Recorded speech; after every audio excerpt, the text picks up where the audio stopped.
What's up, CCS fans? Welcome to the stream here on a lovely Thursday evening. My name is Lindorr, here today with TDS, and we've got some Week 7 CCS Ooh. Novice League action here. Reign of Kings taking on Bing Chiller's WorryBrothers. And TDS, there was a pretty massive patch last night, so there's a lot for us to talk about here before we get into draft. But maybe what are a couple of different things that you kind of saw that popped out to you about the patch this past week? Well, the first things is the Asir change once again. Like it feels like we were talking Four about before, patches in a just row. exactly, just talking about it a little bit before we even started. The fact that Asir is getting so retouched, and it has to go with the fact that, and I Mic talked off. about this a little bit in other casts as well with the Asir changes.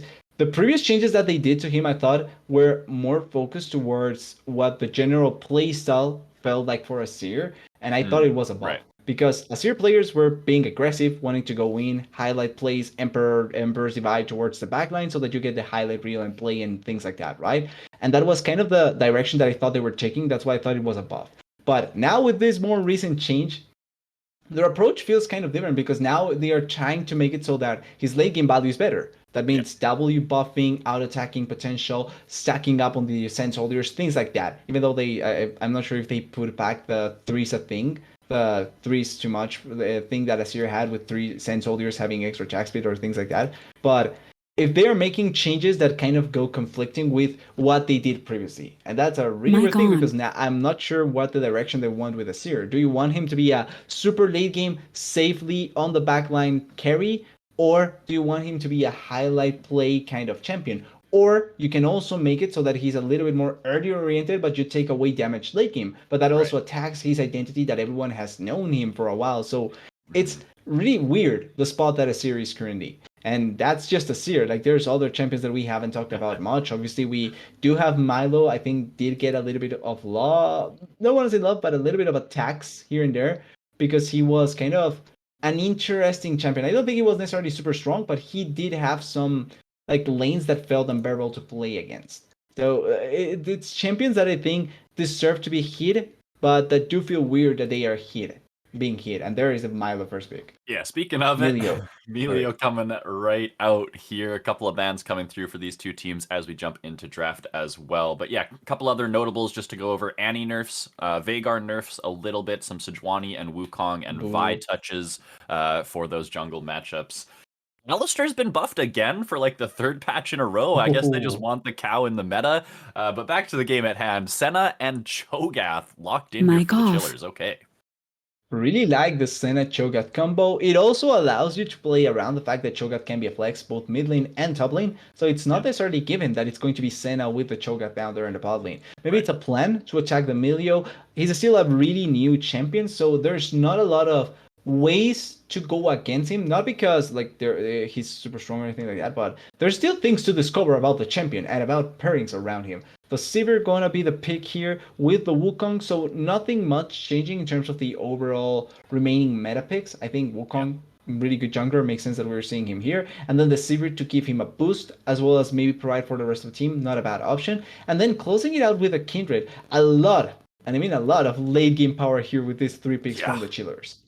I mean, that's kind of the opposite of what I expected. Like, Reign of Kings has kind of been that scaling team, and, you know, they have the Sivir and the Melio here. They have some scaling for Yeah, themselves, but the Chillers, I mean, yeah, Senna, infinite stacking, Kindred, stacking up those I mean, there's 3 stack champions over here. They're just scaling up. They're exactly. getting all the stacks. And I think you mentioned the Cho'Gath. Cho'Gath doesn't really feel like a Souter champion for me. I don't think that's going to be going topside. It could, of course, but yeah, I think it's probably a flex pick between bot lane and mid lane with it, maybe pairing up with that Senna there, like you mentioned. A couple of scaling bans coming through here as well. Rise and Scion, Gangplank, and Camille. Lots of focus towards that Souter champion pool. So Reign of Kings, Yeah. they agree. They don't think the Cho'Gath's going top lane either. I respect. I feel like that's a good thing for Chillers. The fact that even if Souther is not the one that feels more according to take the pick, you still have two players that can play it, right? Yeah. So having that flexibility still present is really valuable for the side of the Chillers. The Gragas here, if I'm not wrong, we did see Souther playing the Gragas last week. I may be blanking. I have not a really good memory. That's why I'm not challenger. But Gragas is a player, is a champion that you can play really well if you know your mechanics around it, and you can play it out as well into the jungle if you want to flex it with the Kindred, which can happen as well, but I'm not expecting that too much. I feel like this is more a Gragas in the mid lane, and then a Cho'Gath for the bot lane now, that opens up for a bit more physical damage oriented top laner that Souther loves to play. So much flexibility here from the Chillers draft. Yep. Reign of Kings, they're going to grab a Kali for themselves. Going to put that one Cool. into the mid laner in the hands of Chachi. And now they've got to blind pick a top laner. There's lots of options. Sion, of course, was banned. Cho'Gath was taken away. Kind of two of those prime meatballs that we get up there in the top Ornn. side. But Ornn, I was going to say, it could be an option. We'll see what they want to go with here. The standard for the Reign of Kings is just to play a tank in the top side. Maybe it's a Poppy angle. No, okay. They're just going to go for the Ornn, try and match some of the scaling. I was thinking Mundo could have been an option because of the amount of CC that is on the side of Chillers. And I think also the amount of magical damage. Mundo is really good against really heavy magical damage comps. So could have been a really nice adaptation to it. But here's the thing. We were talking about this, right?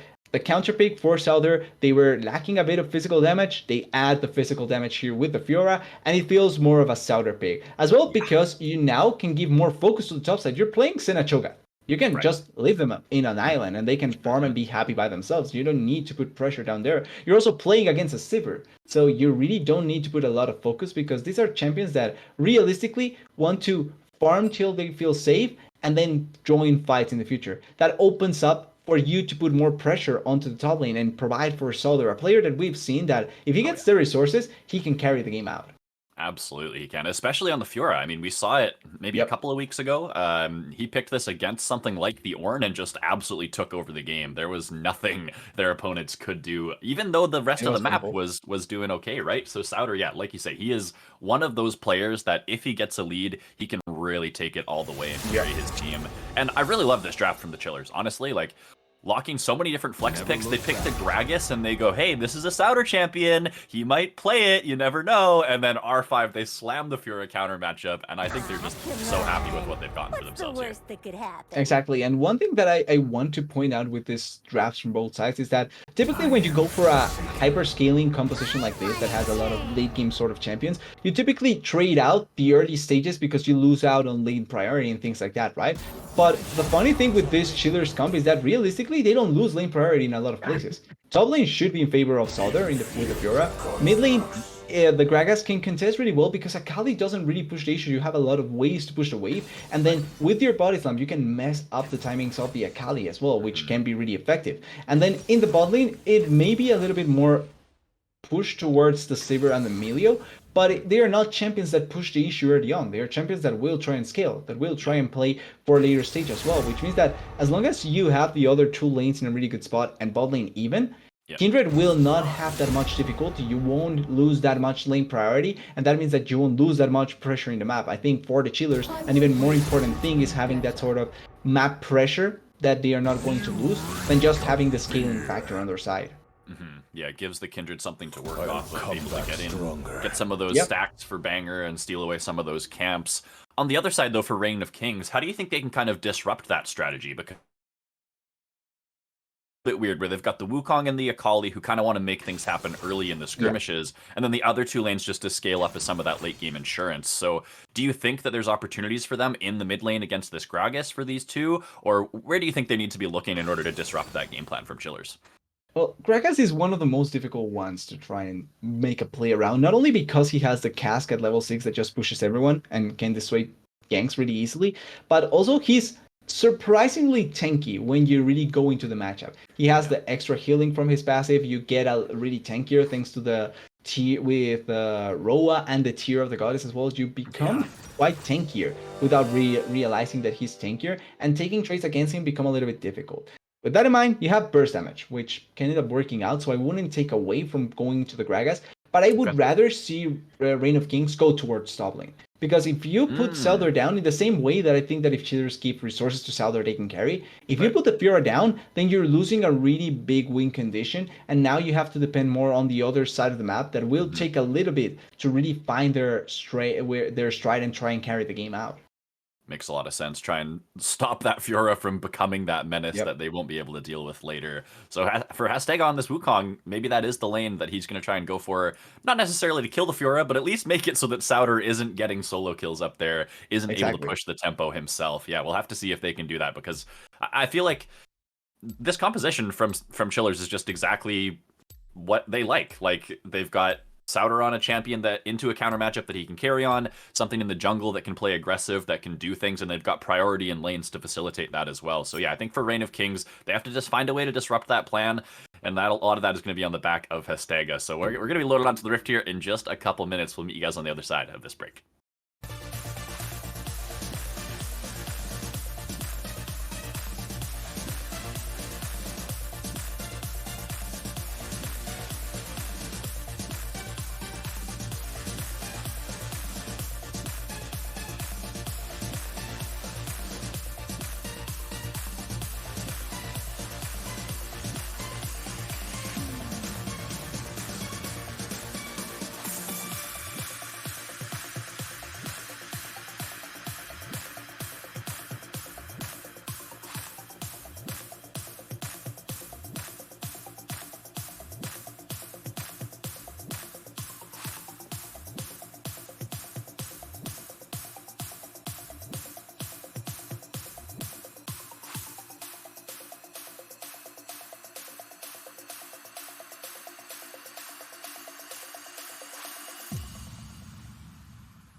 Welcome back, everybody. We are on to the Rift for game number 1 here between Reign of Kings and the Bing Chillers. Bing Chillers currently sitting at first place in the standings. Well, tied for first place, I guess, technically, sitting at 6-1. Reign of Kings just a little bit behind them. Currently third place, 5-2 is their overall match record. So taking a game off here for Reign of Kings would feel very, very good. That would tie them for first place in the standings as well.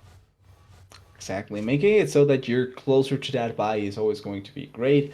Now, it's not an easy task at all because you're going against Pink Chillers. It's one of the #1 teams, and they are dancing it up first of all. Whoever hits here is the biggest comeback. Yeah.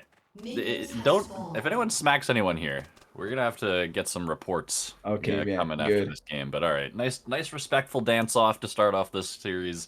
I like to see it. Players are ready to have some fun. My mid never dance with me, says Banger.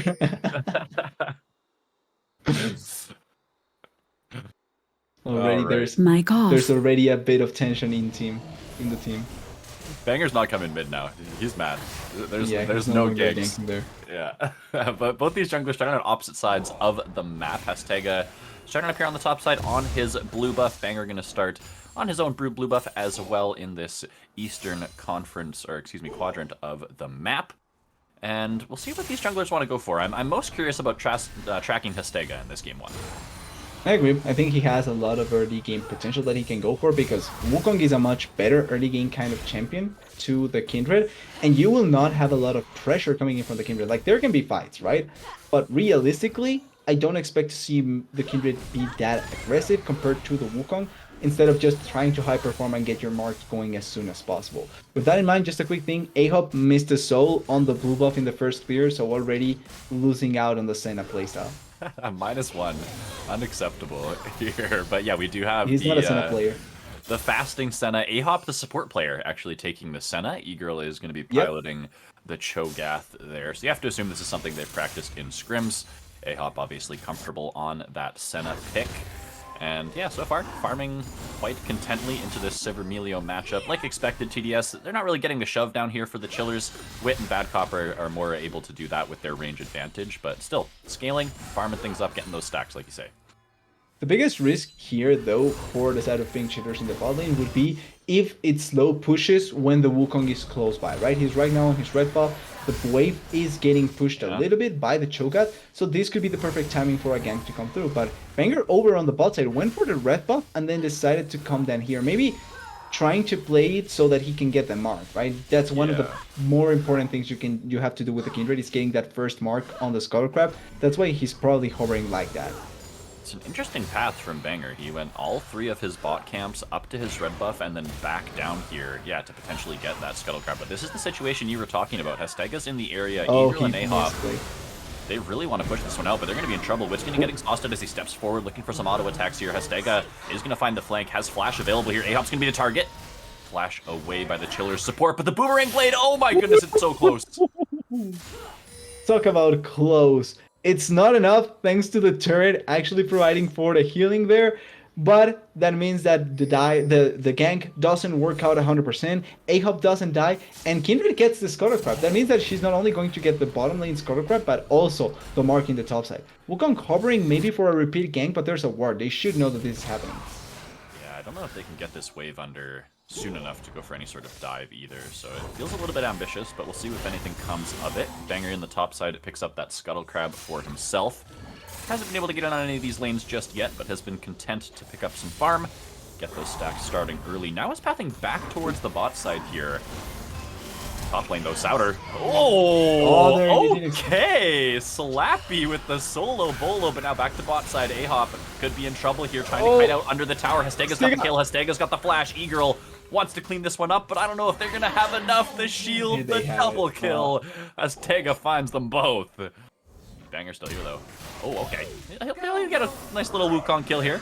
Not gonna be worth too much extra. Shutdown is gonna be nice. Let's see. Take stock here of the marks. It was a second mark. Okay. Pretty even trade then, I think, all said and done. Biggest winner of this trade, Kindred, because gets the mark, gets the double buffs from the Wukong as well. True. Only downside is that the mark now spawns on the other side of the map. Because of the kind of wacky pathing that Banger has had, moving around so much, he's not going to be in the most essential spot to try and contest it. But all in all, in general, for Reign of Kings, this is a big way to start the game. They get 2 kills in the bot side with a dive. They all went to Hastega, so it's not the best target to get it. But realistically, 2 kills is still really good to try and put a bit of a damper on the scaling from both the Cho'Gath and the Senna. And then top lane, the solo kill. Yeah. It's an Ornn. He's going to give you space, but he still can kill you. We know. We've seen this. This is nothing new, and he pulls it off so well.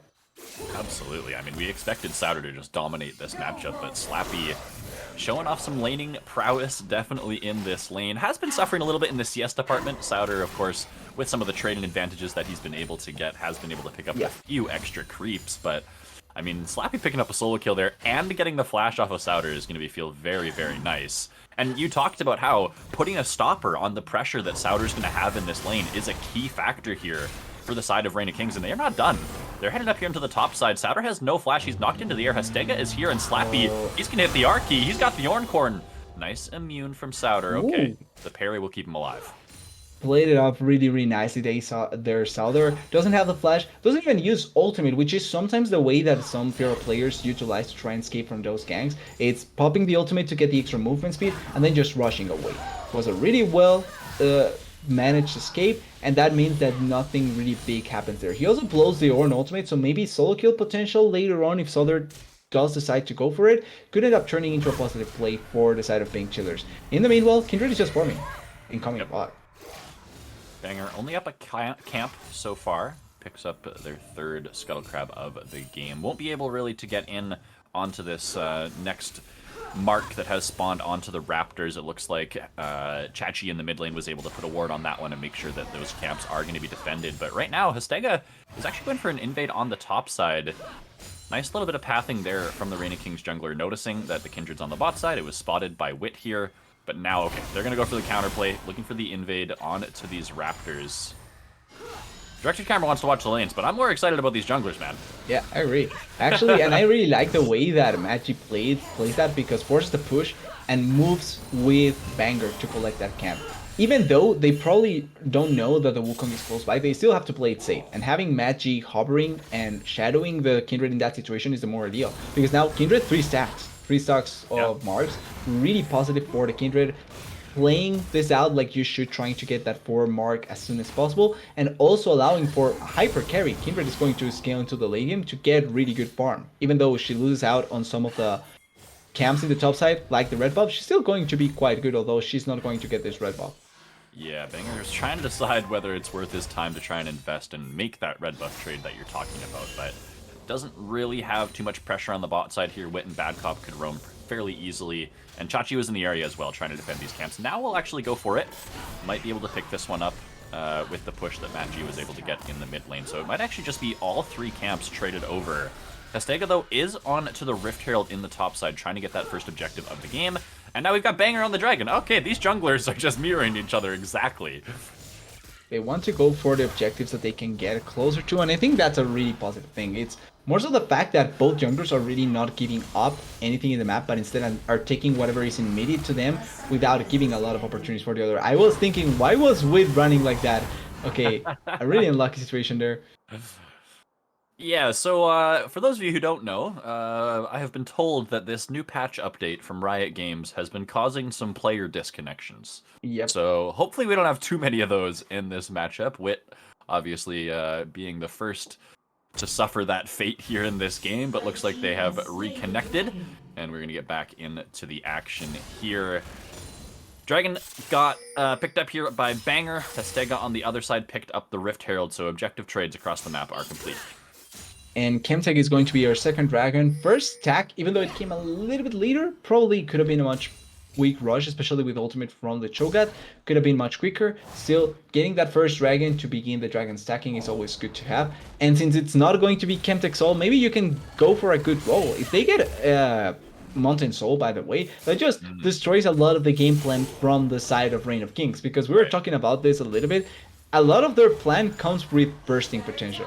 And if you get Mountain Soul, obviously it's a roll, so we're not sure which is going to happen. But if they get the roll of the Mountain Soul, that just destroys so much of the bursting potential from Reign of Kings. It sure does. I mean, even just for Chachi, who you kind of talked about off camera as we were loading into the game, he wants to be looking into the backline, looking to try and assassinate Banger, maybe even Souter and Ahop, who are going to be some squishy targets. Those extra resistances make that job very, very difficult, so definitely could be something to watch out for here. We'll see, of course, what Dragon Soul we do end up getting. Right now, though, we do have another Soul for the Kindred, or excuse me, another Mark spawning for the Kindred. Gonna look for another invade here with Matt G, and this is something, you know, TDS, we've watched a few Big Chillers games this season. We've had the pleasure of casting them a number of times so far. And one thing that I've noticed is Matt G is so good at facilitating Banger. He plays things like the Galio that really are fitting that role, but even on things like the Gragas here, like, he knows what Banger's goals are, and he knows how he can facilitate those goals well. Well, it feels like Banger fits more into the carry jungler playstyle, and then Magic fits more into enabling those sort of carry style players. It's not like he cannot play those sort of much more carry oriented champions, but a lot of his pool does consist of having that mage supporting kind of. Oh, we got a party in the bot side. Cyclone's in, Stega's find one, and Banger might be a little bit late to the party. His invitation got lost in the mail. Matchi does TP in here. They might look for some sort of follow-up on the other side, but Banger is getting absolutely focused out here. Has to flash over the wall, has to drop the Lamb's Respite as well. Fighting things out now with Hestega. Matt G comes forward, gonna find the body slam, but my goodness, Hestega just bonks him over the head and grabs his 5th kill of the game. Matt G will be able to survive for now. 4 members of the Reign of Kings are here. They're thinking about maybe going for another dive here, but Souter's TP, oh no, sorry, it's E-Girl's TP that's gonna come out to defend this one. Instead, they'll just drop the Rift Herald, try to knock some plates off. I mean, they have already done their job here. They've gotten a couple kills, they've gotten 2 TPs, and now even some plate gold to boot. Exactly, they getting the gold. The only thing is that is Hestega the only one that actually gets the plate gold, so not a lot going in general. Hestega is the one that has a big lead, exactly. 5-1 plus a plate, that is going to be a heavy hitting monkey for the future fights. Probably going to have a lot of components out of this bag.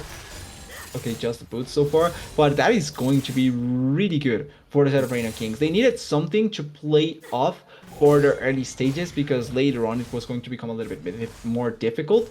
So the fact that now they have this Wukong that will be able to fight in a really effective manner against the Kindred, but also put pressure in almost any lane, it's going to be so positive for them. And they are doing such a good job of denying Kindred from these stacks here. Yes, they failed on the other marks, but in this one where they had to deny them possibility for Kindred to steal it, they stop it. Really well done. Solo laners come over, do their due diligence in defending those camps. Hestega will be able to pick that one up for himself. And I want to talk about these plated steel caps, because I'm not sure that's the right choice here for Hestega. He's, you know, with the Wukong passive, building up some armor on his own. And TDS, you've already talked about how much CC comes out of the side of the big chillers here in this game. Do you think maybe Mercury Treads would have been the better choice here for the Wukong? So I would have liked them more, like you're pointing out, because there's a lot of CC. If you get hit by multiple instances of CC, even with Emilio, and maybe that's the reason why, right? The fact that you have Emilio probably makes it so that the Wukong thing, okay, I don't need the resistance, I can just go for the straight up armor and try and survive that much with that help. The thing is, I'm not sure if Emilio is going to be that massive here. We were talking a little bit about this as well, but I feel like even though Emilio's ultimate can be good, essentially every champion has some sort of CC that they can play with. Even the Fiora, if she parries, can get a lot of value out of that parry with CC. So you have to be really, really careful about not just getting stuck even with Amelia on your side. Definitely true. We'll see if that pick does end up changing things here. Nice parry from Souter. Coming in now with the ultimate as well, wanting to maybe take this 1v1, but Slappy's still got about 40% HP to work with. And actually he wants to turn it around himself. No parry available, but Souter with some great footwork, able to sidestep that second cast of Slappy's R. And I now want to take this moment, as we do have a second dragon spawning onto the map, to take a look at some of the stacks that are coming up here. Kindred has not quite hit that 4th mark. Oh, excuse me, yes. Banger did manage to grab the 4th mark, so that's going to be a nice bit of range and some bonus damage out of the Kindred. Ahop has 44 souls so far on the Senna, and E-Girl 2 feast stacks. So 3 stacking champions starting to make things happen, but this dragon, I don't think it's theirs. Yeah, the dragon is going to go in the favor of Reign of Kings. They have the control, they have the members to be able to push this dragon. It's going to be an Ocean Soul, actually a Chemtech Soul, yeah. Chemtech, no, sorry, a Hextech Soul. Yeah, there's a lot of tech dragon. A-Hop and Eagle do have to evacuate Totally here. fine. Dragon gets picked up, but yeah, they'll be all right. Actually, with a pretty significant farm lead down there in the bot side for the Bing Chillers. Mid lane, though, Chachi, Oh, no. Shuriken, and the Shroud gets him out of the Everfrost. And, I mean, Chachi hasn't been able to do much in this game, honestly. He's level 10 to level 11 of Matt G, down about 15 CS, and hasn't really been able to push. I mean, you kind of talked about how hard it is against this Gragas. Do you think Chachi has to kind of take some opportunities to get into some side lanes here and get things going, or is he happy to just kind of sit in lane, keep scaling, and wait for those team fights? I think ideally looking for another lane to play around with could be good for Chachi, since you kind of want to try and get some sort of soul to approach at any point. The issue is that even against the Fiora, I'm not sure if it's going to happen. Like, it's the better opportunity, but it's still really difficult. They want to fight for this hero. Yeah, this could be the opportunity. Hastega's flashing in. He's got the Cyclone. A-Hop already down to 30% HP. Knocked up in the air once again, but the Lamb's Breastplate will come down to cause some chaos in this fight. Banger over the wall, trying to stay alive. Hastega's going to get the first kill as A-Hop goes down. Banger goes back into the fray and just gets absolutely eviscerated. We talked about Chachi needing some kills. There's 2 to his side. Getting to really easily. I love that from the side of Bing Cheaters. They, in a way, give the kills to Reign of Kings, much more so than Reign of Kings being able to obtain them by merit, because they just rush into a herald that they have no vision control of. They cannot win a 4v5 because Cho'Gath was split pushing on the side with no teleport, so there's never a chance that E-Girl joins that fight. And then you're also against an Ornn with a Fiora on your team. Like, Fiora, yes, can fight the Ornn 1v1 really great and all that, but Ornn has a really long range ultimate. He's going to find more value, and he does that so well. Really well played by Reign of Kings. Even though they are in such a big kill lead, they still are not that far ahead in gold, and that a lot has to do with the farm as well as the turrets. But they are finding avenues to make this game go their way really effectively. And we talked about how they needed to do that in Champion Select. Like, yeah, if this early game was going the other way and it was 8 kills to the Bing Chillers, I mean, it would just feel so hard for the side of Reign of Kings. So yeah, I mean, they've found some great avenues to stop some of that early aggression out of the Bing Chillers. That being said, though, there's still a lot of scaling that is going to be coming online, you know, in a little while in this game. Obviously, Banger on the Kindred, Eagle scaling up, A-Hop on the Senna, Wit on the Sivir, Bad Cop on this Melio. Like, this game is going to be decided in the team fights, and especially with how close the gold lead is. Despite how this game has gone, team fights are going to become all important in just a few minutes when we get to this next dragon. Honestly, it's really weird how close it's been in terms of gold with how much kills they've been able to get. And a lot of that is obviously what we're talking about, the fact that the lanes went so well for them. And this gives opportunities for Bing Chillers, because team fighting, it's a lot of times depends on not only the champions you have, but the item spikes that you're able to hit before the enemy team, right? But when you look at items on each side, they are essentially close. Like, they're essentially on the same spot between each other, realistically. Yep. The only one that has a slighter lead than the other is the Wukong in my eyes, with that Kindle gem that he has to back to get something more. I think ideally one more item. But apart from that, everyone else is pretty much equal. Oh, Banger's dead, probably. Ooh. Banger has to flash. Ooh.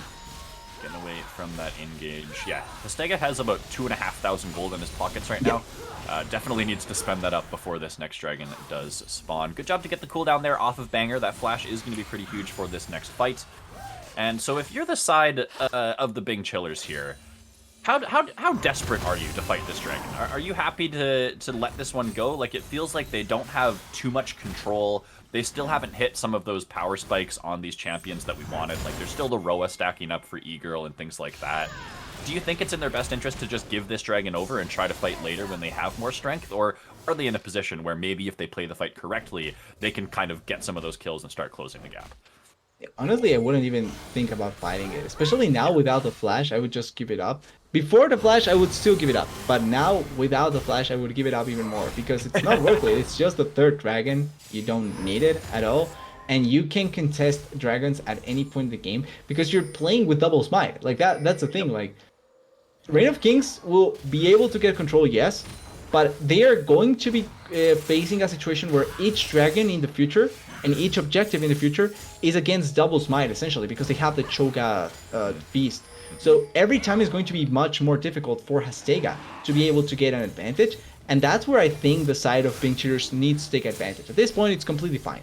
You don't need to play for that dragon. Play for give Fiora more space. Play for stacking, like you were pointing out, for both the Cho'Gath and the Gragas, which weirdly enough he didn't go for the Roa, but he still will be a little bit tankier. And then the Sen as well, the stacks needs to keep on coming. I think Souter's got to get on the stacking game here. We've got, you know, Banger stacking up his passive. We've got stacks on the tier here for Matt G. E-Girl stacking up a bunch of things. Of course, A-Hop with the passive as well. Where's your stack, Souter? Come on, you're missing the boat here. Oh, well, he had a call. He needs a Ravenous Hydra. He needs to finish the Hydra. But I feel like he had a cold and sold it, so I think that that's good enough, no? I don't know, that's counting down. I need something to count up, you know? I like big numbers. Something that is going to stay there. A number that will show. Yeah, exactly.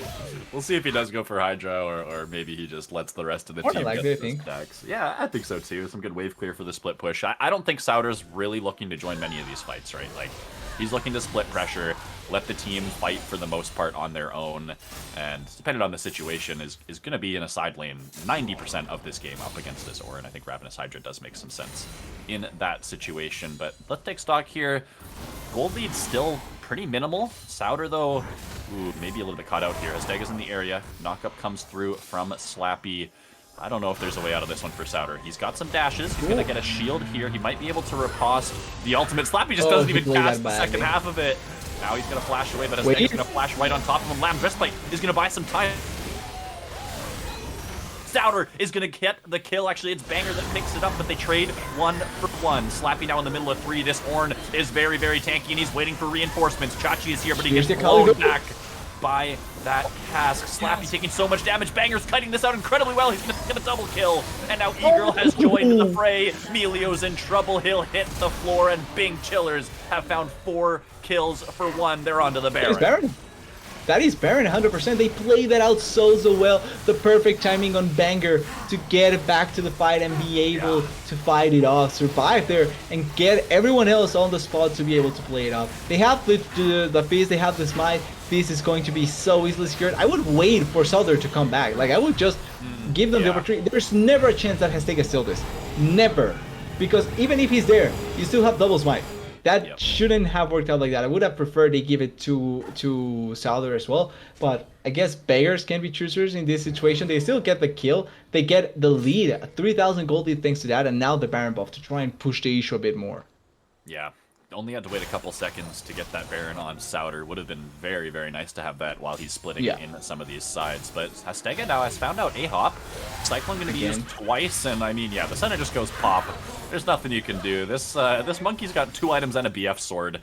That's pretty terrifying for a squishy 80 carry.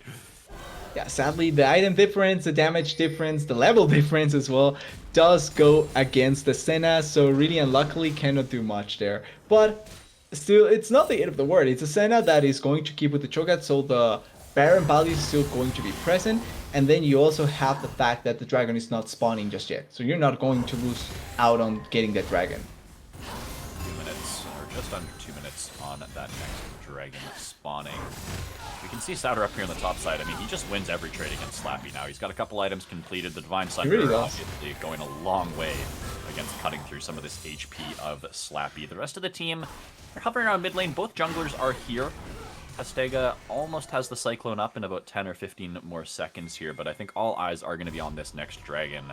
It could be Dragon's sole point for Reign of Kings if they can secure it. And again, I'm going to go once again to the point that, do they really need the next dragon? Realistically, no. But I understand the fear that may come in when the dragons begin stacking away from you, right? Because now you're playing with the fact that next dragon is soul, I cannot give it up, because it's really difficult to fight against the soul point. Every mistake can turn into the soul. So now they're going to begin hovering around it and try and get control over the area, which I think it makes a lot of sense. Look at the push. They have the Gragas pushing bot side, and then on the mid lane they also have the push. So they have complete control over this bottom side of the map, and they can try and put a little bit more pressure if they want. The Baron buff putting in a lot of work here as E-Girl and Matt G look to push up some of these lanes and get them priority on the map. There's one control word from Reign of Kings in the Dragon Pit right now. Otherwise, this whole entire quadrant is pretty much just completely dark. Dragon spawns in 30 seconds, and Banger and Souter are setting a nice little trap here. Ooh, Hastega doesn't walk into it just yet. That would have been the pick to try to just be able to 100% secure the dragon. Still, they have a lot of control, so it's not like it matters that much. Magi keeps on pushing, keeps on trying to get so much more down here, and he's going to get the turret. Really easy for them to keep the push up thanks to that Baron bot. Now, they cannot get picked here. Oh, Hastega! Hastega, he's on the 3, he's got the Cyclone, but he's going to be rooted in place. Now here comes Chachi over the top. Dawning Shadow will provide some shields here. Call the Forge God. Slappy's going to find this onto 2 members. It's going to be a nice Lamb's Respite from Banger, making sure he doesn't get bursted out while he's CC'd, but Hastega will just dive the backline and take out the enemy jungler. Chachi, those in the middle of 3. Matt G will claim that one. He's got the Blast Cone to get out to safety. 4 versus 4 on the map here. A-Hop's looking a little bit trouble. Souders not taking the fight that he wants to have here. Both top laners kind of caught in a 1 versus 2, but E-Girl and A-Hop now, they're on the run. Reign of Kings want to chase this one down. Hastega's still there. He's going to W over the wall. He's going to find some damage onto Matt G. E-Girl doing whatever they can, but there is not a lot that they can do. It's going to be a nice cleanup of the fight here. Hastega going to look for one more here onto A-Hop. I don't think they're going to find it, but Dragon is the real prize after that one. And they had everything in their favor. Big Chillers had everything to win that. Not even to just win the fight, to just get control over the dragon and win the dragon. That's the actual prize. That fight is meaningless for Big Chillers. They don't need the kills. Like, the kills are the biggest bait that you can ever get because they don't work for it. They don't serve any value.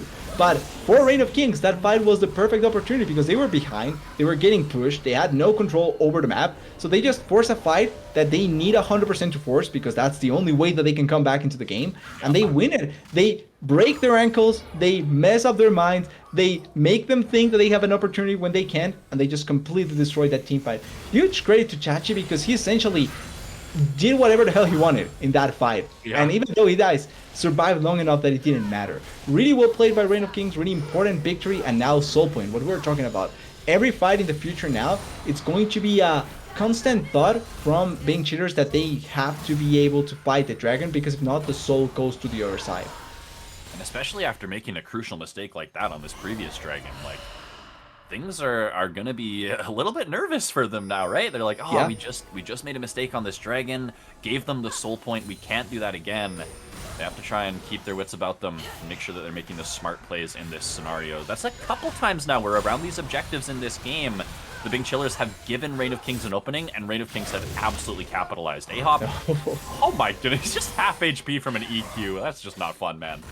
It's a level 11 Stena, so it makes sense. One thing though is that I feel like A-Hop really out of time with his soul collection though. Oh, Slappy.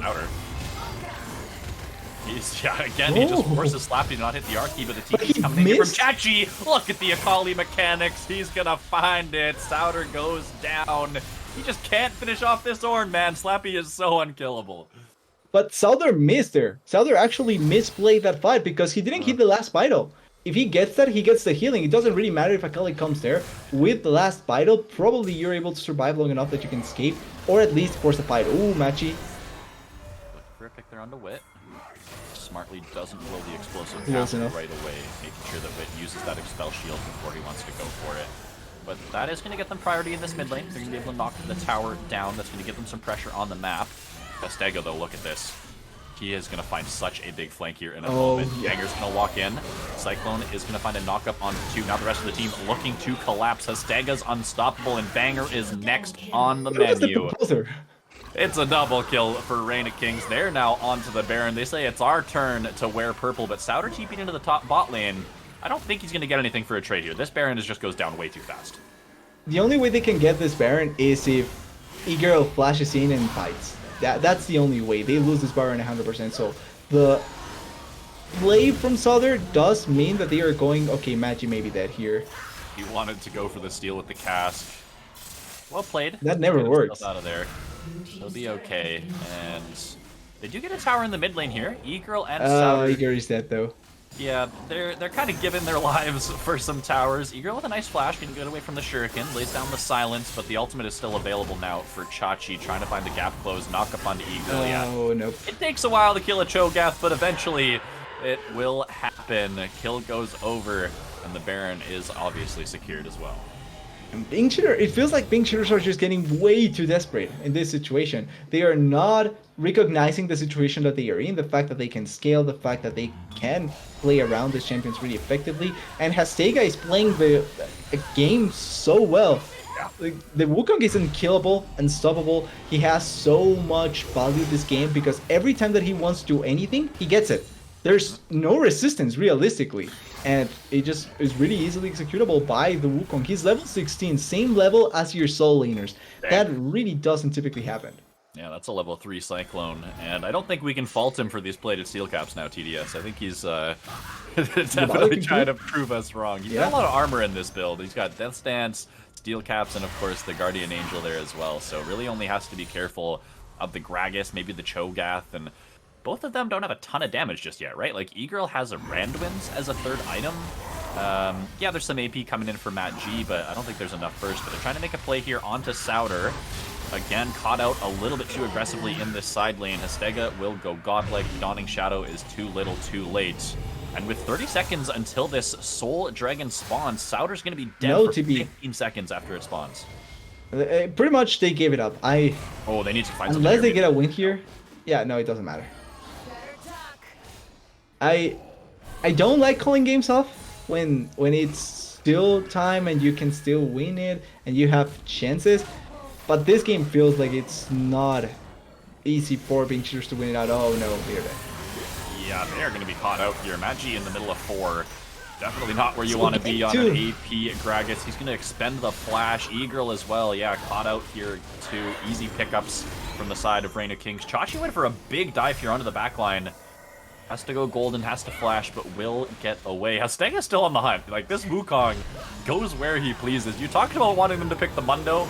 They've got a Wukong who goes where he pleases anyways, and Dragon should be an easy pickup here. Exactly. There's no contest that's going to happen. Banger on the other side. Cho'Gath dead. They had Southern now spawning. And this is a soul that actually matters, by the way. Like, this is no Cloud Soul, no Hextech Soul. This is no Chemtech Soul. This is a soul that will actually hurt. Especially for Hastega that already was hurting, now it's going to be even harder that it's going to hit. And once again, I don't like calling games off because there's always things that can end up happening weird, especially with a composition that is so late game oriented. But I hope it's that. There's such a big difference and the composition is not going to spike before the time that you can actually win it. They're just brute forcing their way in here. We've spent a lot of time talking about the scaling for the Bing Chillers, but there's some scaling power on the other side as well. Obviously, the ornaments have started to come in. There's one already on Wit, who has 3 items on the Sivir. We're gonna siege up on this tower here. Banger and E-Girl trying to do what they can. But I mean, you can see the work that this Hextech Soul is doing already. Exactly. Even though the Hextech Soul did had some value there, I think they were able to push it off.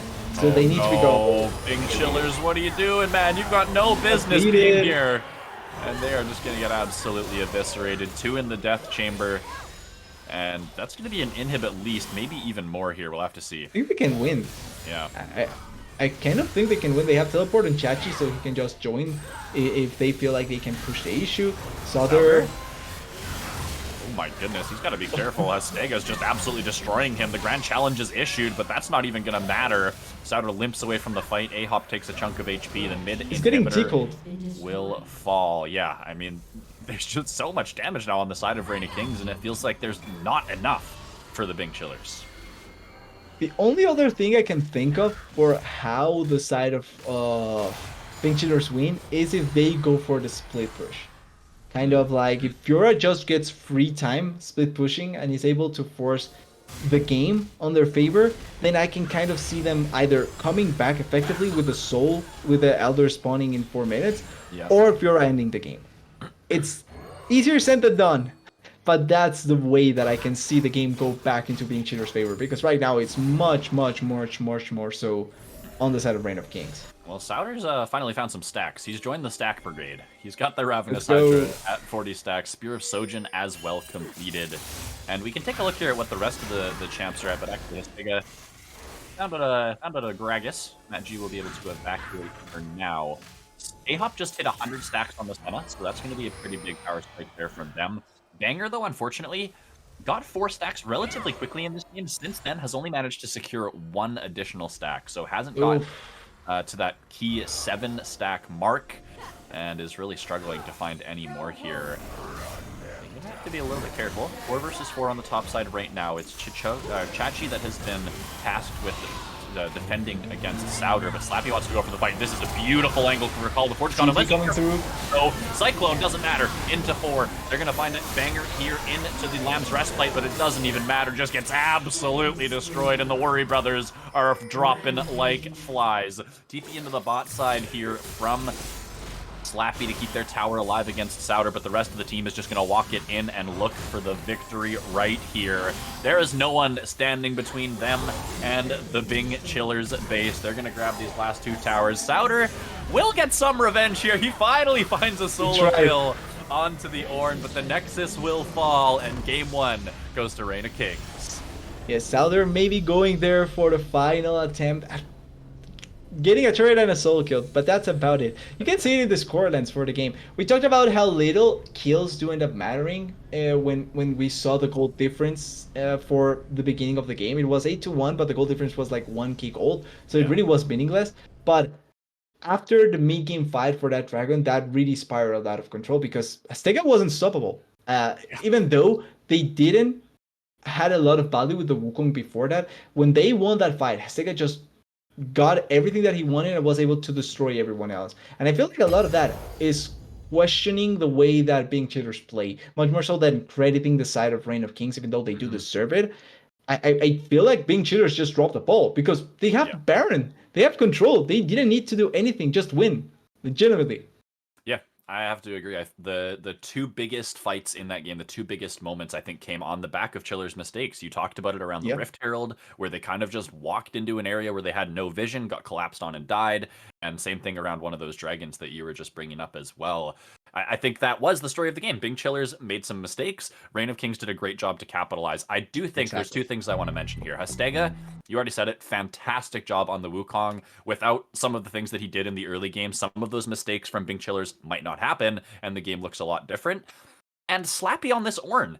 We've seen UBC Souter take this Fiora into tank matchups and destroy players left, right, and center. Exactly. Slappy actually was able to contain this carry top laner, make sure that he wasn't able to get anything done early, and he really was a non-factor, it felt like, in this game. So I think those 2 players specifically for Reign of Kings did a great job. But yeah, it was the mistakes from Bing Chillers that were kind of the final nails in the coffin, as it were. That's game number 1, Reign of Kings. I mean, TS, we haven't seen them yet on stream, but I am quite impressed after seeing this game number 1. It's good to get this sort of first opportunity, right? So I'm excited to see how the game 2 goes, how much adaptations will come from both sides, because I do think that from Reign of Kings, even though it was a really good game, there's some things that they probably will need to change. Particularly, I think more so the fact that either Wukong is getting picked away from you or banned, so we have to see Azteca on how can he perform another champion, right? And now if you want to give counter pick to your top laner, or if you're going to play the same safe style, that's things that we're going to need answers on. And then also, another thing that I want to point out is Bing Chillers bot lane. They were underwhelming, to say the least. Realistically, Ahop didn't perform the best in the Senna, was getting collapsed and killed so much, and then Eager really didn't find anything of value in that game. So we need to see the turnaround from them. Absolutely. Yep. Not the Chillers bot lane that we're used to seeing. Maybe, that's the reason they brought out, oh my goodness, the Senna Cho'Gath in this game number 1, so that, there's not a lot on the line. They can try it out. Didn't go their way. Don't expect them to be going for something similar here in game number 2, but we're going to find out what we do get in that game number 2 when we come back. We'll be back in a couple minutes.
back, everybody, to the CCS Novice League, where Reign of Kings have managed to get a Game 1 victory against the Bing Chillers WorryBrothers.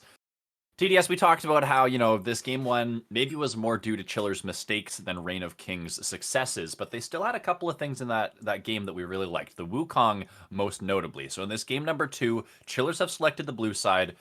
We'll see if they want to ban it, we'll see if they want to pick it away, but what other adaptations are you expecting to see here for this second game? Well, I want to try and give more credit because I do feel like I was maybe a little bit too, and like not I, in lack of a better word, I didn't give enough credit to Reign of Kings. I feel like so I want to try and be a little bit more positive to that side and say I like the Ornn as well. So props to that. We were talking about this before coming back in. So the Ornn as well deserves praise.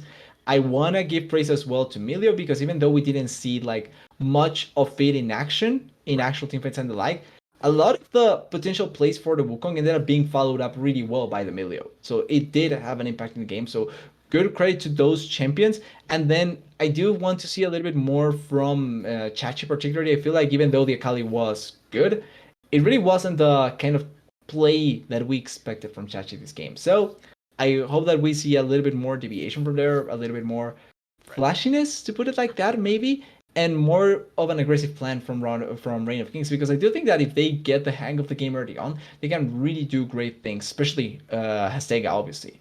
Yeah, Hastega might even get his hands on the Wukong again here. Chillers opting to ban the Milio instead of the Wukong, and there it is. So first pick Jinx for the Chillers. Wukong Thresh instantly getting locked in on the other side here. Reign of Kings, they know what they want. So here's the thing, the Thresh, I think a big pick taking away as well from the Jinx, because the duo can be really strong and then you have safety potential. But I really like the Thresh with the Wukong. The big potential is really, really good, but also the Lantern to try and pull away the Wukong from a really bad situation can be really ideal. So not against the Thresh pick here. If you can play it off with maybe something like an Aphelios, wouldn't be against it. The Braum though, preemptively for the Aphelios can be really, really good, and then also to try and defend from the Thresh's hook can be really, really good. Yeah, try and keep that Jinx as safe as possible for the Chillers. We'll see what else they want to grab up here. There were lots of jungle bans in the last game. Not so many this time. Okay, I think I'm actually losing my mind. There was only one jungle game ban last game, but Graves. Okay, so Chillers kind of going for a similar strategy here with the carry jungle look, another marksman for Banger. Graves actually did just get some small buffs this patch as well, so it's another kind of pseudo double marksman comp for the Chillers here. Love that you bring it up because I was also going to commend a little bit of a buff for Graves. Does play off in a really good manner as a carry jungler. You can be really aggressive with it, and then the stacking with the Braum can still be quite good. So you do have synergy with both the Jinx, the Braum, and the Graves. The Sivir here, even though I don't necessarily dislike it, the only issue is that you're kind of against playing against the Braum because of the shield value. A lot of your damage comes from Ricochet, and if I'm not wrong, unless I'm completely wrong and I'm color caster by the way, but I'm pretty sure the Ricochet gets denied by the shield. I think you're right. Yep. So if a lot of your damage does get lost if it does work like that, if I'm not remembering wrong. So feels kind of weird for the Sivir. I still think that Aphelios wouldn't have been a bad option. The shield, yes, can deny damage, but you still can do so much with the general rotation of your weapons. So would like to see the Aphelios. Still, Sivir does have the movement speed boost that we talked about in the previous game as well for this Wukong, and maybe it's more of an enabler pick than just a straight up carry. Right. Yeah, that's kind of what we saw last game. This is obviously the second game of Sivir for the Reign of Kings, and the bot lane didn't really make much of a difference in that game, number one, but I think you're right. The Sivir and the Milio did a lot of kind of unseen things that probably went a long way in towards facilitating the style that they were playing. Sion going to get locked in here now. It's going to be another tank in the top side for them and into the hands of Slappy. We'll see what the Chillers want to grab here. They have counterpick again into the Scion, but Fiora is banned away this game. Reign of Kings don't want to see Souter on that one again. It was still putting pressure. It was still difficult for the Ornn to be able to contest, so I'm not against the Fiora ban here. Camille still open, and Souter does really like to play the Camille. I will say though, Sion also was banned away in the previous game, so probably much more comfortable for the side of Reign of Kings than the Ornn. This was a pick that they probably really want to play, and maybe Slappy wants to play even more. The Yone here, Mixed damage does have a little bit of magical damage. They were lacking on magical damage, so not a bad choice. But it's going to be a Yone top, potentially a Bager for the mid lane. And it would make much more sense. I don't really play Matt G as a Yone kind of player, if I'm honest. I feel like Talia, even though it's not the Bager, fits more into his style than the Yone. Right, yeah, I agree with that. Souter will likely be getting the Yone for himself. Talia going into the mid lane for Matt G. Maybe not as much as a facilitating champion, but still can provide some help alongside this Graves. We'll see what the last pick is here for the Reign of Kings. It's going to be a counter pick for Chachi against this Talia. Ooh, worry. Okay. Okay. So the Talia does deny a lot of the dashes coming in. I was thinking maybe Chachi would have liked to go back into the Akali, but the dashes denial from the Talia does make it really difficult. The Ahri does have dash denial because of the Talia as well, so you have to be smart how you play it, but can still get push, can still get a lot of value thanks to the charm. And this composition feels a little bit more oriented towards big potential than team fighting as a whole. Yes, you have the Seaver and the Sion, but Thresh and Ahri want to be able to get that one particular champion out of position and burst them out. And the fact that there's no real tanks on chillers apart from the Braum does make it so that they can actually play this off if they do have an advantage. Yeah, Reign of Kings have so many different targets for the Thresh Hook, for the Wukong ultimate, even for Sion and the Ahri charm to contribute into some of those pick scenarios. I think you're right. Again, if they have an early game lead, they have control of these objectives. What are the chillers coming in with? How are they face checking into these areas of control? Yeah, it's Braum walking forward, It's kind of, probably eating a hook and maybe just dying, and then hopefully maybe they get a Yone flank or something like that. So I feel like the chillers, especially their solo lanes and their Graves, they want to get off to a good start in this game too, get some gold under the belt, get a little bit of a lead, and then kind of bridge that gap to the Jinx, who will become that kind of late game formidable threat. Which would be the ideal way to look at it. I would even say Graves can be another really big carry champion. I think that even though he does opt into lethality a bit more, he still can go for crit and still blow people up really effectively. So wouldn't take that out of the equation. The only thing is that if you're playing to play for the Jinx, right? She can never miss position. First of all, even more so than just for being an AD carry, you can never miss position because now you're lacking one of your main damage dealers if you're playing around the Jinx, right? And even then, also the fact that you're depending on the Braum to be the face checker also kind of takes away from the shield value. Because if he face checks without shield, he can still get bursted. A lot of his defense comes from the shield being up. If he face checks, gets picked off, doesn't get the shield up, he dies immediately. Fight is immediately over. Because now you're in a 4v5 where you have no tank, no engage or disengage potential as well because Braum dies. And then you just get followed up by a Sion that realistically should be able to tank most of your damage. The Wukong can kill the Jinx and the Graves and the Yone and the Talia, as well as the Ahri can do the same. So you really need to be careful about how you approach those fights because Braum, even though he will work as the face checker, I feel like face checking for him is probably the worst possible thing because if he dies quickly, that's it. Yeah. Definitely could be scary for the big chillers in this game. They have to win it. Remember, this game is very important for these two teams. Big chillers trying to hang on to one of those top two spots, get themselves some good seeding heading into the playoffs. And Reign of Kings, I mean, they're trying to make that charge and get into the top two themselves. They have a forfeit win next week for the Reign of Kings. So this is their last best of 3 of the regular season. If they get a win here, the free win tomorrow, or sorry, next week, means that their record is going to be 7-2. Is that correct? 7-1? No, I think it's 7-2 at the end of the split. So yeah, 7-2. They're going to be looking really, really solid heading into the last weekend and into playoff seeding if they can get the dub here in this game number 2. And you also want to abate some of the other teams that may be doing a late season absting, right? Like those are the things that you always want to abate. You want to have good seeding on your side, good side of the bracket. You want to try and have even though people say that you have to beat everyone to win the finals to be the champion, you still would rather have the easier road than the harder road. And that all comes to your regular season positioning. So certainly you want to try and get the best possible positioning in this sort of matches and try and get the most out of these matches. Well, even just individual records can impact the way that it ends up being. So important game from both teams and from both sides. Yep, first and second seed get the bye straight to the semifinals of the playoffs. Third through sixth have to, of course, play into a quarterfinal matchup and win that to move on to face their opponent. So yeah, both these teams looking to be one of those two teams that gets that free bye into the semifinals. And the other team that's kind of in the discussion for top 3 is Optimal Esports, who face off against Bing Chillers next week. So next week, we're going to probably have a banger match between those two teams, regardless of how this game does go. But yeah, you know, it's just so fun coming into the end of the season and having this race for some of those top spots with a lot on the line. Well, it's the best when it's like this, right? When there's still no clear difference between certain teams. Like, even if some of the playoff teams may be decided, right? The fact that there's still play for the seeding, for who gets first, second, and third, for who is able to join the playoffs and things like that, it does provide more hype because you have things to play for. Like, no game is meaningless until the end. And that's kind of the best part out of how it's going so far for the season. Well, champs are locked in here for game number 2. Bing Chillers looking to get a victory here after suffering a loss in game number 1. A must-win scenario for them as they head on to the Rift here. We're going to take a short little break as we load onto the Rift. We'll see you on the other side for game number 2.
number 2 locked and loaded and on your screens here. Bing Chillers on to the blue side for this game number 2. Reign of Kings looking to make it a quick 2-0 series here and walk away with a dub. A little bit of a 5-stack in this bush, but it doesn't look like the WorryBrothers are up to any sort of shenanigans, so I don't think we'll get any spice at this level 1.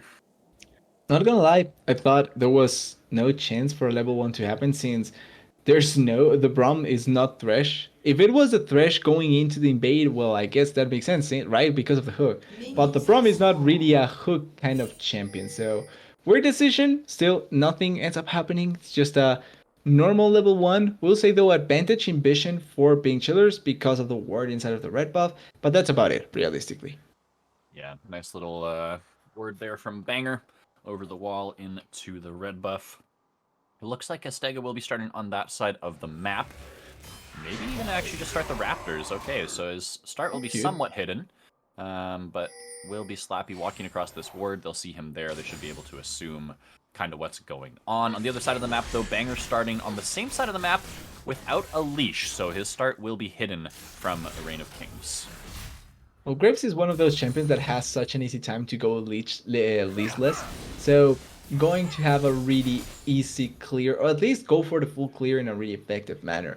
The Wukong, the way that they started that clear was really interesting. I don't think I've seen the Sion going for that kind of a start into the Raptors. I think for the red buff it's fine, but into the Raptors is not something I typically see.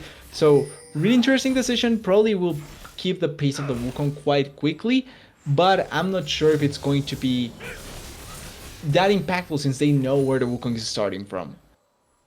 Yeah, we'll have to see if Estega can get out on the map. Obviously, in game number 1, he really was the main person who was able to get things happening and start that snowball rolling for the team with their early game lead that they were able to get for themselves. Does just go for a 3-camp clear on the top side. Recalls head right back onto the map on the bot side. Not the most efficient clear ever, but at the very least is getting done what he can. I don't really mind this for the Wukong, because for Estega, Wukong's clear isn't the healthiest, so a nice little early back here might leave him with a little bit of extra HP to work with when he does get into one of these lanes.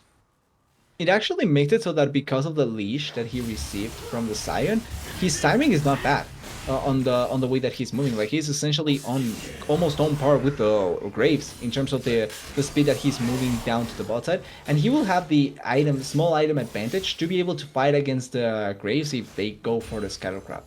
The only thing here is going to be the push in lanes. Mid lane seems to be contested, and then bot lane is more in favor of Eager and Ahab. See what does happen at this Scuttle Crab. It is a slight tempo advantage to Banger. He's going to be into the river first here, but yeah, we'll see who can assist these junglers. It might be Banger just able to clear this out, but he doesn't have Smite, so Estega will be able to spot him out. See if he wants to go for any sort of 1v1. Smoke screen is down. Who's going to find it? Estega! I don't know what happened there. Banger canceled a couple autos, I think, but now they're looking for a 1v1. Eagle and Ahop are on the way here. Chachi rotating down from the mid lane, flashing forward, but the charm is flashed away from Banger. Okay, flashes himself, but yeah, Estega kind of gives himself up there. First blood into the pockets of Banger. Okay, really weird choice coming in from the side of Reign of Kings. And from start to finish, realistically, because I think once Estega gets the Scattercraft, you just run away. You don't fight this. You don't have the way to fight it. First move was from Eager and Ahop, so they were going to be able to fight this way before your bot lane gets there. Then Chachi flashes in for some weird reason, which I guess, but like, it's not really effective to go for that, and fails the charm. Doesn't even get any value from that. So really weird sequence of events, really weird decision making there. They still get the Scuttle so I guess in an NA way you win, but in the game way you don't. Yeah, 2 flashes for 1. Wit popped the ghost there as well. And like you say, yeah, just the 1 kill for 0. And a nice start from the Bing Chillers here. Dragon is on the map. It's a first dragon, Ocean Dragon. And with the bot lane pressure that Wit and Bad Cop have had here in the last minute or so, maybe that's an opportunity for them. Hook's going to land. Ahop's going to get flayed in, take a little bit of damage here. But this wave, E-Girl just wants to pick this up as much of this wave as possible. Wit really has lost so much CS just to like the good freeze, but also just in general terms. Ahop and Eager have done a really good job at just farming and having value with their farm. Now, Sivir is going to be Sivir anyway. When she gets 3 items, that's still going to be good enough. But you don't want to be so far behind in a lane that, even though they are being pushing you, doesn't really have that much power necessarily, just cause. Yeah, the Jinx, if they're ahead, will just kind of hit that 3-item power spike earlier. Top lane, though, Chachi's on the roam. Stouter's going to snap back, use the Fate Seal to get over the wall. But now, what's the exit strategy here? Chachi's going to get knocked up as Stouter tries to make his way out. And yeah, it doesn't look like he can follow up on that. So the ultimate's expended, but Stouter saves his own life. That was such an easy escape coming in from Souther there. And that means that now there's not a lot of kill pressure that you can pull off in mid lane because there's no ultimate. This also will give free time for Magi. This early game has been going so much better for the side of Pink Cheaters. Ooh, anger. This might not be good. Hastega's here for the counter gank, and they found the hook on the E-Girl. The Jinx goes pop, and now it's 3 versus 2. Banger still untouched in this fight. Ahop, though, has to flash away. Wit will flash after, and top lane, Powder's just gonna get slapped down. Slappy finds another solo kill. And I just had to caster curse it. You did. I just had to caster curse the living hell out of Pink Cheaters, but I wanna. This is a play that fully deserves props to Hastega. He waited in the bush so well, waited till Eager was out of position and bursted out the Jinx before Ahab was even close to be able to provide help. That was such a quick decision, such a good decision, and such an important decision as well, because that is what wins them the fight at the end. Gets 2 kills in the bot lane, gets the kill, the kill in the top lane happens. We don't know how it happened, but it happens. And it also now makes it so that Sivir is once again back in play. Even though she's still behind in CS, she's equal in gold with the Jinx. Definitely big for Wit down there on the bot side. But yeah, I really don't know how Slappy managed to get that kill. Maybe Souter overstayed a little bit trying to shove a wave, because every time Wouldn't we be looked surprising. there, yeah, it felt like Souter was able to dodge every Q, you know, he was able to get trades down successfully, but yeah, maybe just a little bit of an overstay, and Slappy's able to punish there, so it's kind of similar to last game, right? TDS is Souter on the carry champion. He's got a little bit of a farm lead, but he got solo killed, and so isn't maybe feeling the most comfortable in this lane now. I mean, look at these trades. They're very, very even, if not in the favor of Slappy. It's like Slappy is just buying enough space and enough time so that he can get good trades. Ooh, wait. He's trying to bait for Hastega, who's going to come in. Stouter goes down. It's a 1-for-1 trade. Both top laners hit the dirt. Just enough damage. Wait. There's no cycle Stega for has no Hastega. ulti. He has flash, yeah. Yeah, collateral damage is here. Matt G jumps off the wall, and the clone bait is not going to trick anyone. Hastega gets shut down. Honestly, don't understand why Hastega ended up using ultimate there, really, but it ends up being a 1-for-2 actually, because Souther did die, but they killed Slappy as well. Really good rotation there by Matt G, providing enough pressure in the map, and Chachi really not finding the play that I was kind of expecting when you last picked the Ahri. Yeah, he's been trying for the roams. This is the 3rd time he's left the mid lane in 9 minutes, but yeah, hasn't been making the impact that maybe you would like to see. As we see the solo laners kind of making some rotations here. The mid laners into the top side, Souter and Slappy back into the mid lane, but with the pressure gained here by the Bing Chillers, Souter's going to try and secure the first objective of the game, and its name is Rifter. Good objective to try and collect, good way to try and get gold value. Particularly would like to see it onto Souther, because it's going to be one of the biggest impacts on the game, or you can send it towards the Jinx if you think that the kill at the start did affect a little bit of the playstyle from this Jinx. I don't think they can contest. Actually, they can. Yeah, they have 4 members here. They have 4, but Reign of Kings have 5. Okay, TP into the mid lane from Matt G, but the dragon's just gone. So yeah, no way that they can get in here. The rotation from Slappy and Chachi does secure that for the Reign of Kings, and it's going to be an early Ocean Dragon for them. Interesting choice, not gonna lie, the fact that they wanted to commit when they knew that the dragon was kind of way too late to go for it. So probably just to pull Matt G into the spot where they can fight, but good for dragon. Once again, like in the previous game, we see both teams contesting for those objectives. That was a close hook, but doesn't hit, nothing ends up happening. And Slappy's back top. Yep. Slappy ult back top, no teleport available, but get on the map real quick with that R key. And he's got a full Sunfire, so Souter's gonna have his work cut out for him. Not bad. When trying to get through some of this health bar, those immolate stacks. Putting in some work here in this 1v1. So Dragon's been claimed, Rift Herald has been claimed. Where should our attention be here, TDS? What do you think the next play is? Banger's in the bot side. Hastega looks like he's coming there, so maybe I answered my own question. I was kind of going to point it. They have Banger on the bot side. They have the Herald. So probably want to try and pull up a kill here, go for a fight, and try and get the Rift Herald down. Both junglers here, though. And we've seen this before. This is the exact same fight that we saw earlier in this game. Hastega might be first into the fray, though, here. Both junglers are going to be here. Ahop uses the ultimate, but it looks like Wit and Bad Cop, they're just on the retreat. Don't want to take any sort of fight here, it looks like. And so both junglers will see each other and kind of just walk away. Mid laner's in a bit of a kerfuffle here. Hastega's on the way, but top lane Souter just whiffed his ult and he's under tower. No! Loader! With Souter, and now his team's in trouble. The collapse is coming through. The Weaver's Wall is in. Matt G isn't going to be enough. Chachi's just going to dash back over the wall. Banger! Hastega's the first to fall. Banger's going to pick that one up, but now... Oh, okay. Chachi finds one. Banger will find another. Wit is in the area. Boomerang Blade Flash auto with the heal from E-Girl. And E-Girl finds the kill. There's 4 Reign of King members in the Death Chamber. I thought it was disastrous for the Bing Chillers, but they turn it around. And they have Pearl. They can actually get the plates here. I will say, though, this, for the first time, I will say, Hastega misplayed that really badly. He decides to leave the clone to escape, but then they see that they can go for the fight, goes for the ulti, re-engages in the smoke screen. You can never do that. Either you commit and you go for the fight with your summoners, or you do absolutely nothing. Like, you don't commit. He ends up baiting the rest of the team really badly, and for the first time we see Hastega commit a really bad play at the end. Really, really sadly, because he has been playing so well this whole series. Still, Slappy once again gets another kill, really weirdly. Maybe another one here, actually. Yeah, he's got plated steel caps now, and he kind of just takes no damage from Souter. Hastega is here. Now he's going to use the flash. He's good. They're going to try and go under the tower here. Slappy should finish this off. Okay, I don't know if he needed the flash, but he'll use it. He'll get the kill with the last auto. And Souter not having a good series here. This is not the Souter we're used to saying. Slappy is doing a fantastic job in this 1v1. Oh, Banger here. Maybe a fight? Maybe a kill, actually. The 1v1.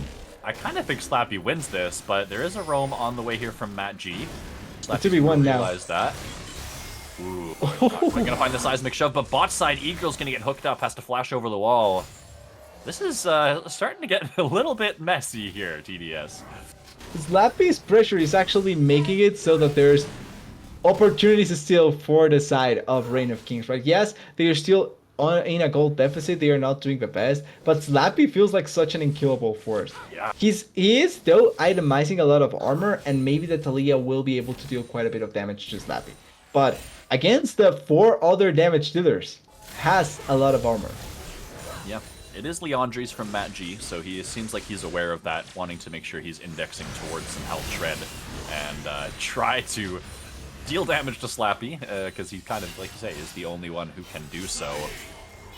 And now my question becomes, like, what is Souter's job? What is Souter's goal in this game? Because the 1v1 Split push just looks really bad. Is it just split push and hope that Slappy has to go to the fights? Is that it?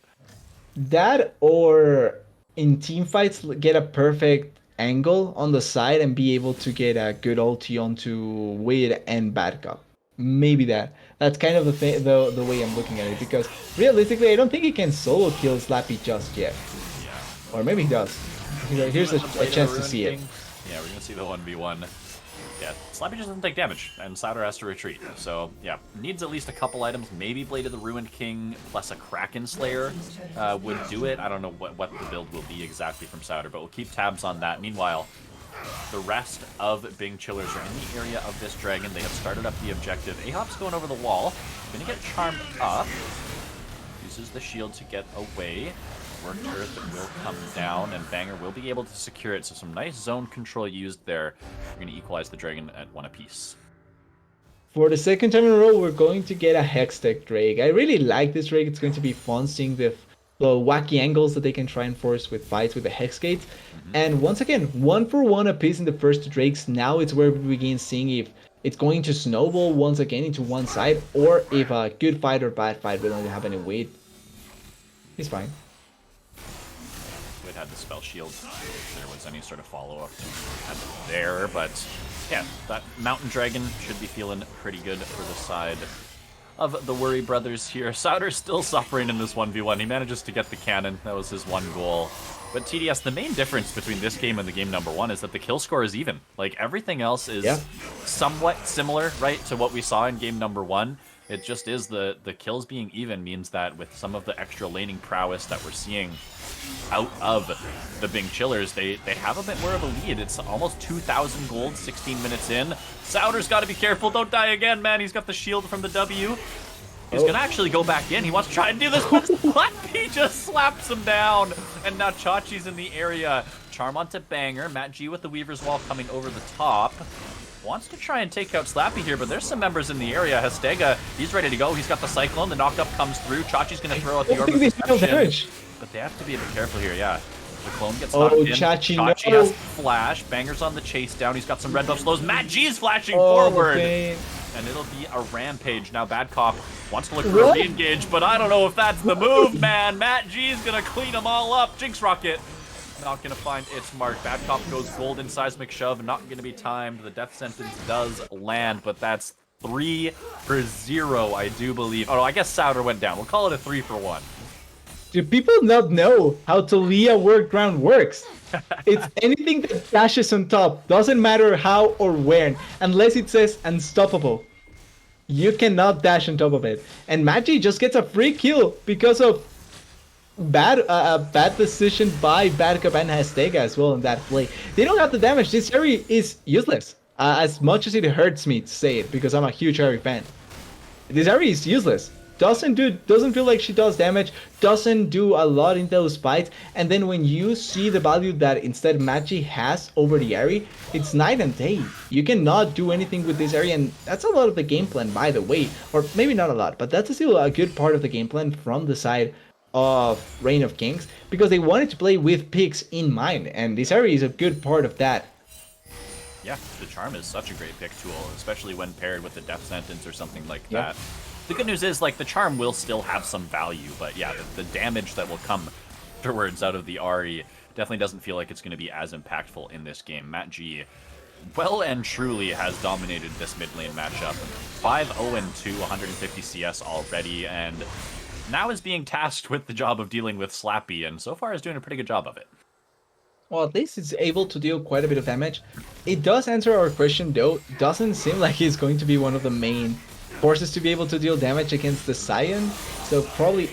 Oh my goodness, Souter, every time we look at you, you're missing an ultimate, man. Chachi's on the run, gonna find the Charm, the knockup as he comes out of that, and Souter goes down again.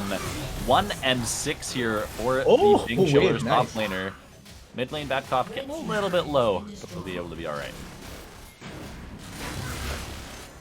Banger. Come on, Banger. Steals the camp away so easily and then just laughs with Magic. Okay, 1-1 on the top side. Let's see how this one goes for Slappy, because he has 0 MR. Okay, he has a little bit of MR. He bought a I actually think he wins this. I think he might too.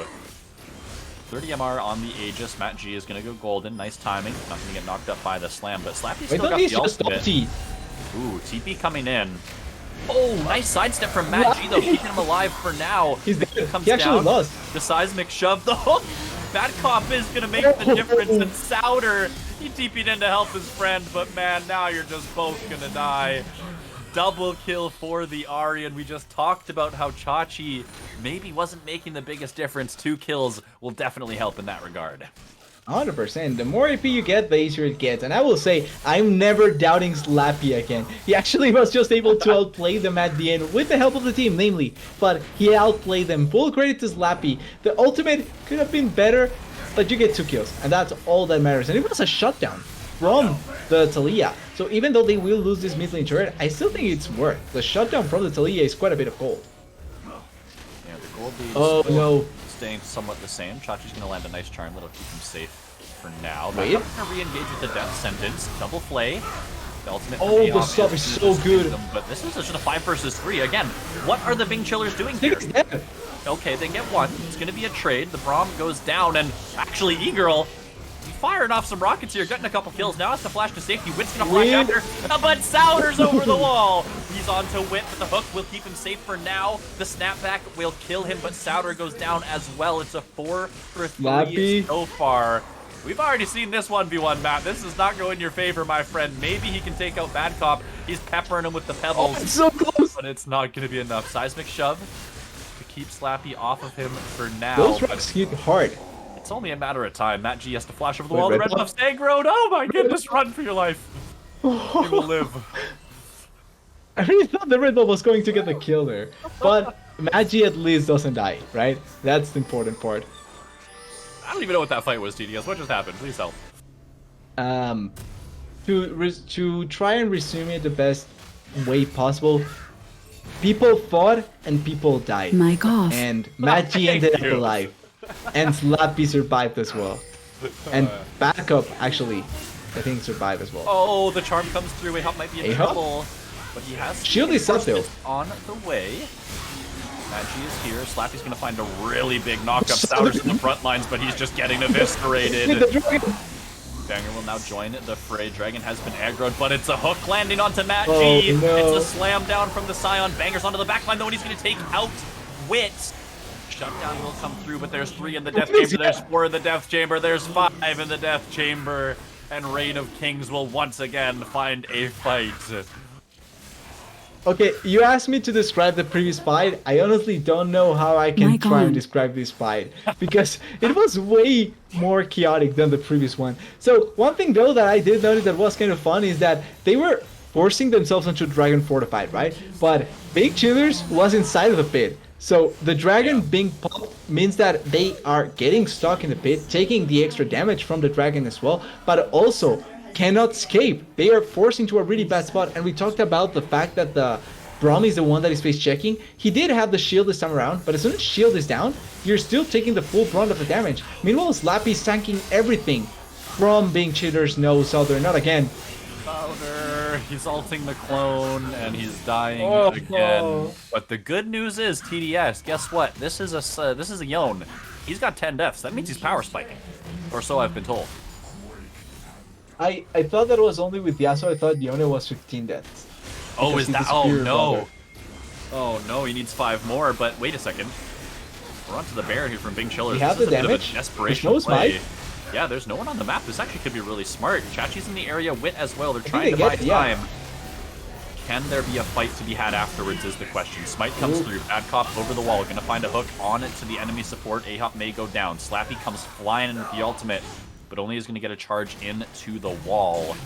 Now the chase down onto Banger. I don't think that they've got much left in the tank, but Matt G is charmed up. Just be a little bit careful here. The zap will come through, and the ultimate from E-Girl will smack Chachi in the face, but the chase down here onto Banger continues. Souter is here. Cyclone comes out from his tag as he comes over the wall, and Wit is still free firing in this fight, but they all step on the Jinx tracks! What are they doing? E-Girl stands tall, and E-Girl's putting on the carry pants. Souter gets the shutdown, but it all falls apart for Reign of Kings. They want to punish the Baron Call, but they can't do so this time.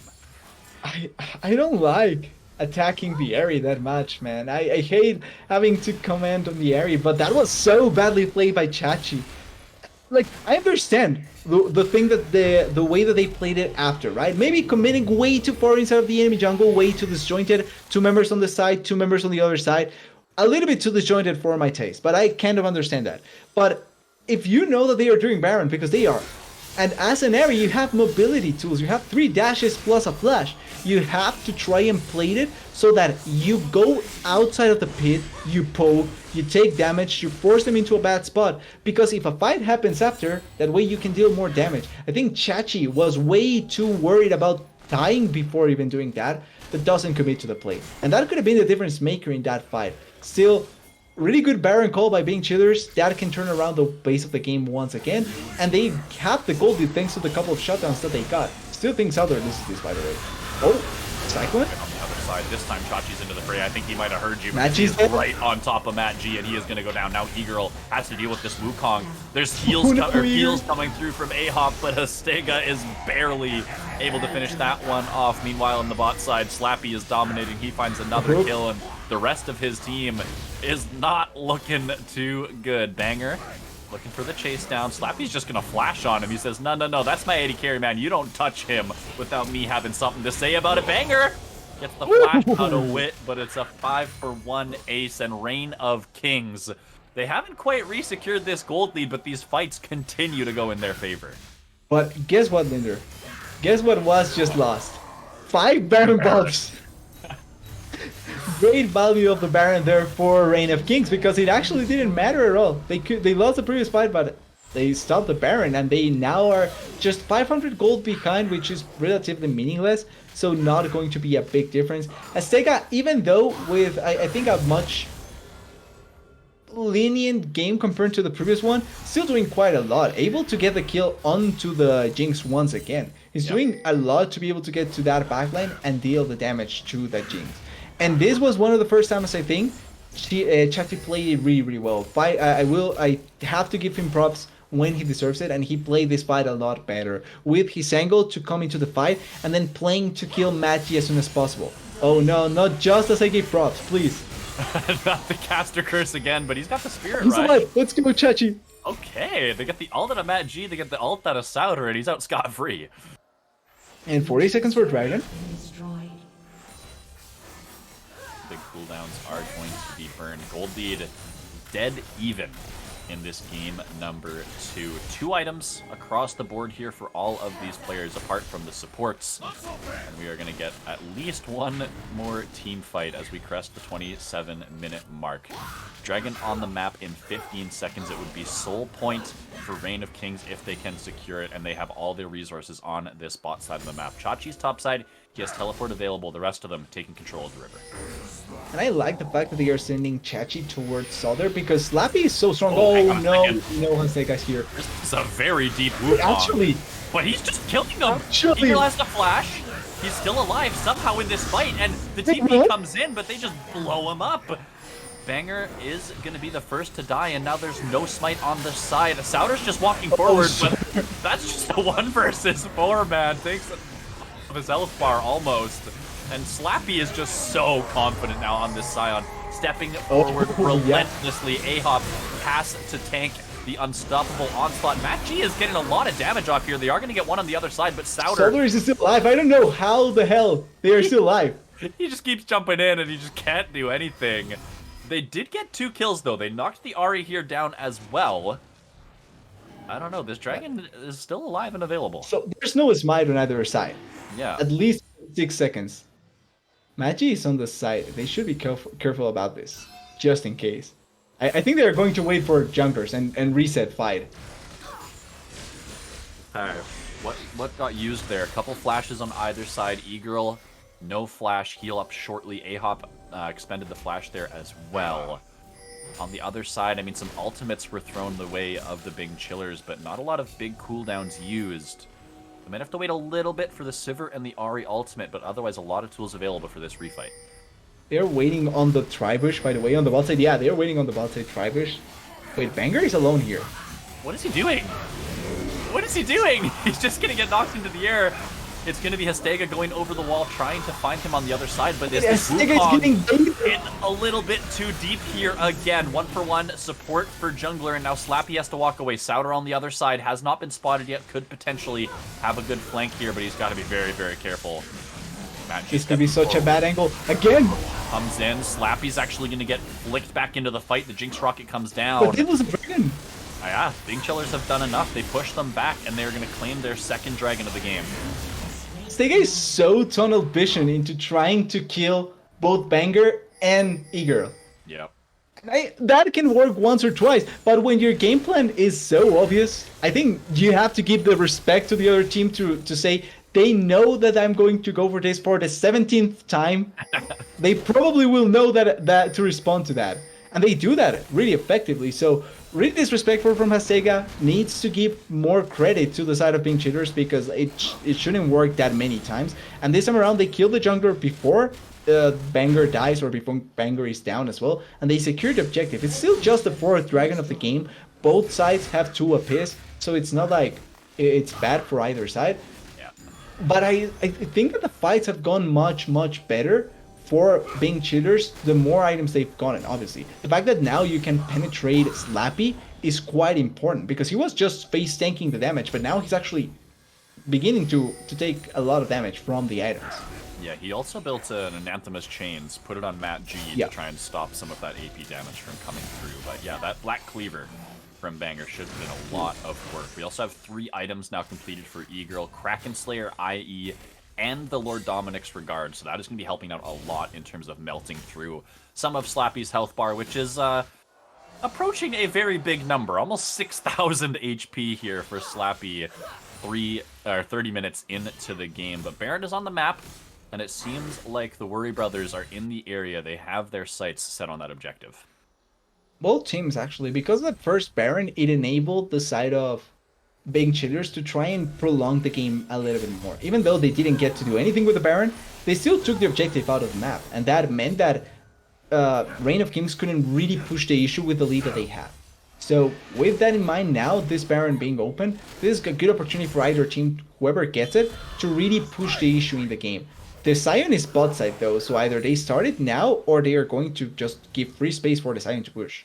Yeah, Slappy has TP. Souter's on the way to try and oh, Weird is in such a bad spot. As the flash, will be able to reposition and get to safety there. Okay, let's see this matchup because Souter, do you win do this we need now? to?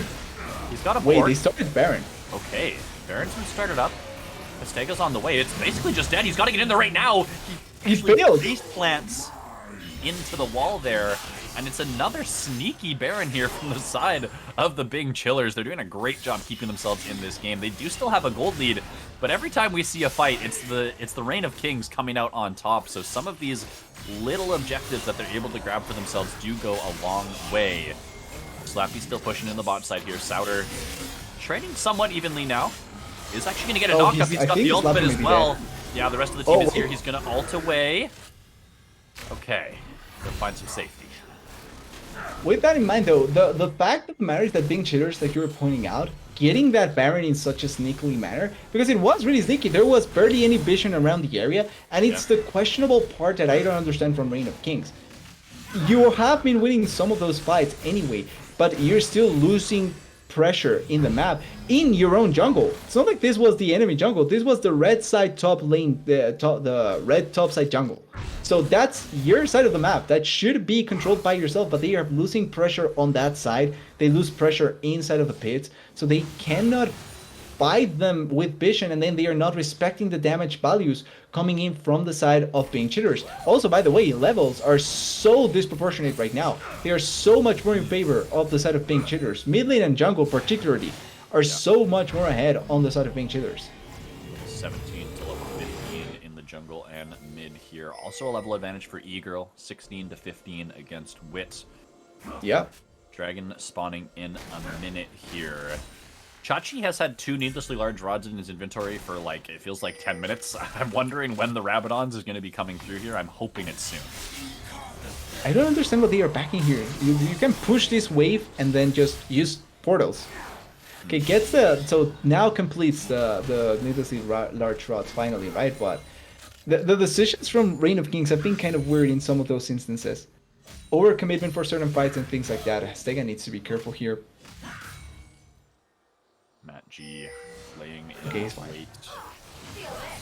Actually, all of Big Chillers kind of just setting up around this quadrant of the jungle, making sure they have control of the bot side. River, Bad Cop will now step into the area, clear out some of those wards, and try to regain control. Matt G trying to use the Baron buff on the mid lane, try and keep it shoved, but Slappy is just kind of going to walk at him and say, hey, go away, this is my wave. But this could be a fight. This could be the angle. Oh, Matt G flashes away from the charm, but E-Girl's in trouble, has to flash away from Hestega's ultimate there as well. Cyclone and On the Hunt have been expended, but flashes from both the carries on the side of the WorryBrothers. Banger has to get himself out as well. That's 3 flashes expended. And now the Dragon will be started. The unit's still top, yeah. Souter has TP, looking for the split push strategy. Hook just barely going to go wide. Charm will find its mark, dragging down to about 3k HP, but they want the fight instead. Hastega is in, but he doesn't have ultimate. He's in too deep. The Braum will die first. He's trying to 1v1 the Dragon on the other side, but his team is just going down. E-Girls found it. E-Girls going to keep on sending the autos and keep on sending them to the death chamber. Souter's still split pushing on the top side. He's probably going to be able to just end the game right here. 30-second death timers plus, and only Hastega stands between Souter and a game 2 victory. The Wukong doesn't have a lot of wave clear, doesn't have a lot of tools here. TP coming in, and the WorryBrothers will somehow find a victory here in game number 2. It's a series of who can make the lesser mistakes, really. Yeah, because really is. First game was a big mistake by Pink Cheaters that ends up giving the game to Reign of Kings. The second game is close to the same story with that post-Baron fight where they just gave up a couple of random kills and then the Baron once again sneakily away. So it's kind of questionable coming from the number 1 and number 3 and the first and the third team to a certain degree. You could also argue that because they are so close in skill, it's quite difficult to go for certain plays and things like that because you don't know exactly what's going to happen. But the blunders have been more apparent than the normal plays, kind of. Which definitely, yeah.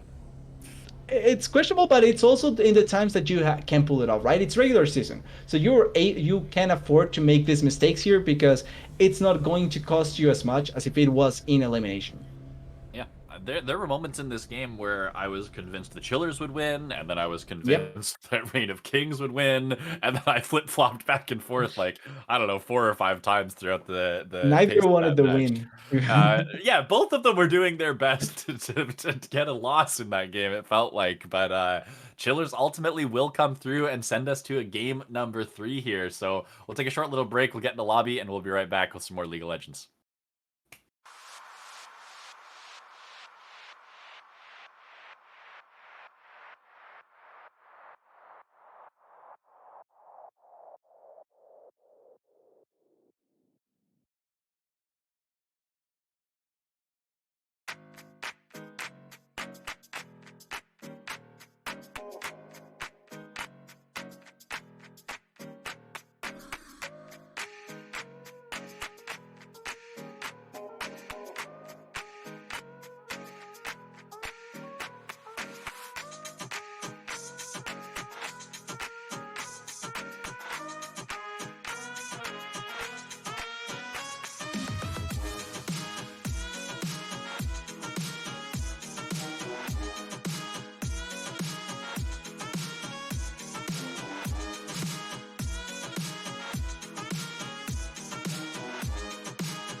back, everybody. We are headed to a game number 3. Bing Chillers with an interesting game number 2 come away with the victory to send us to this third game.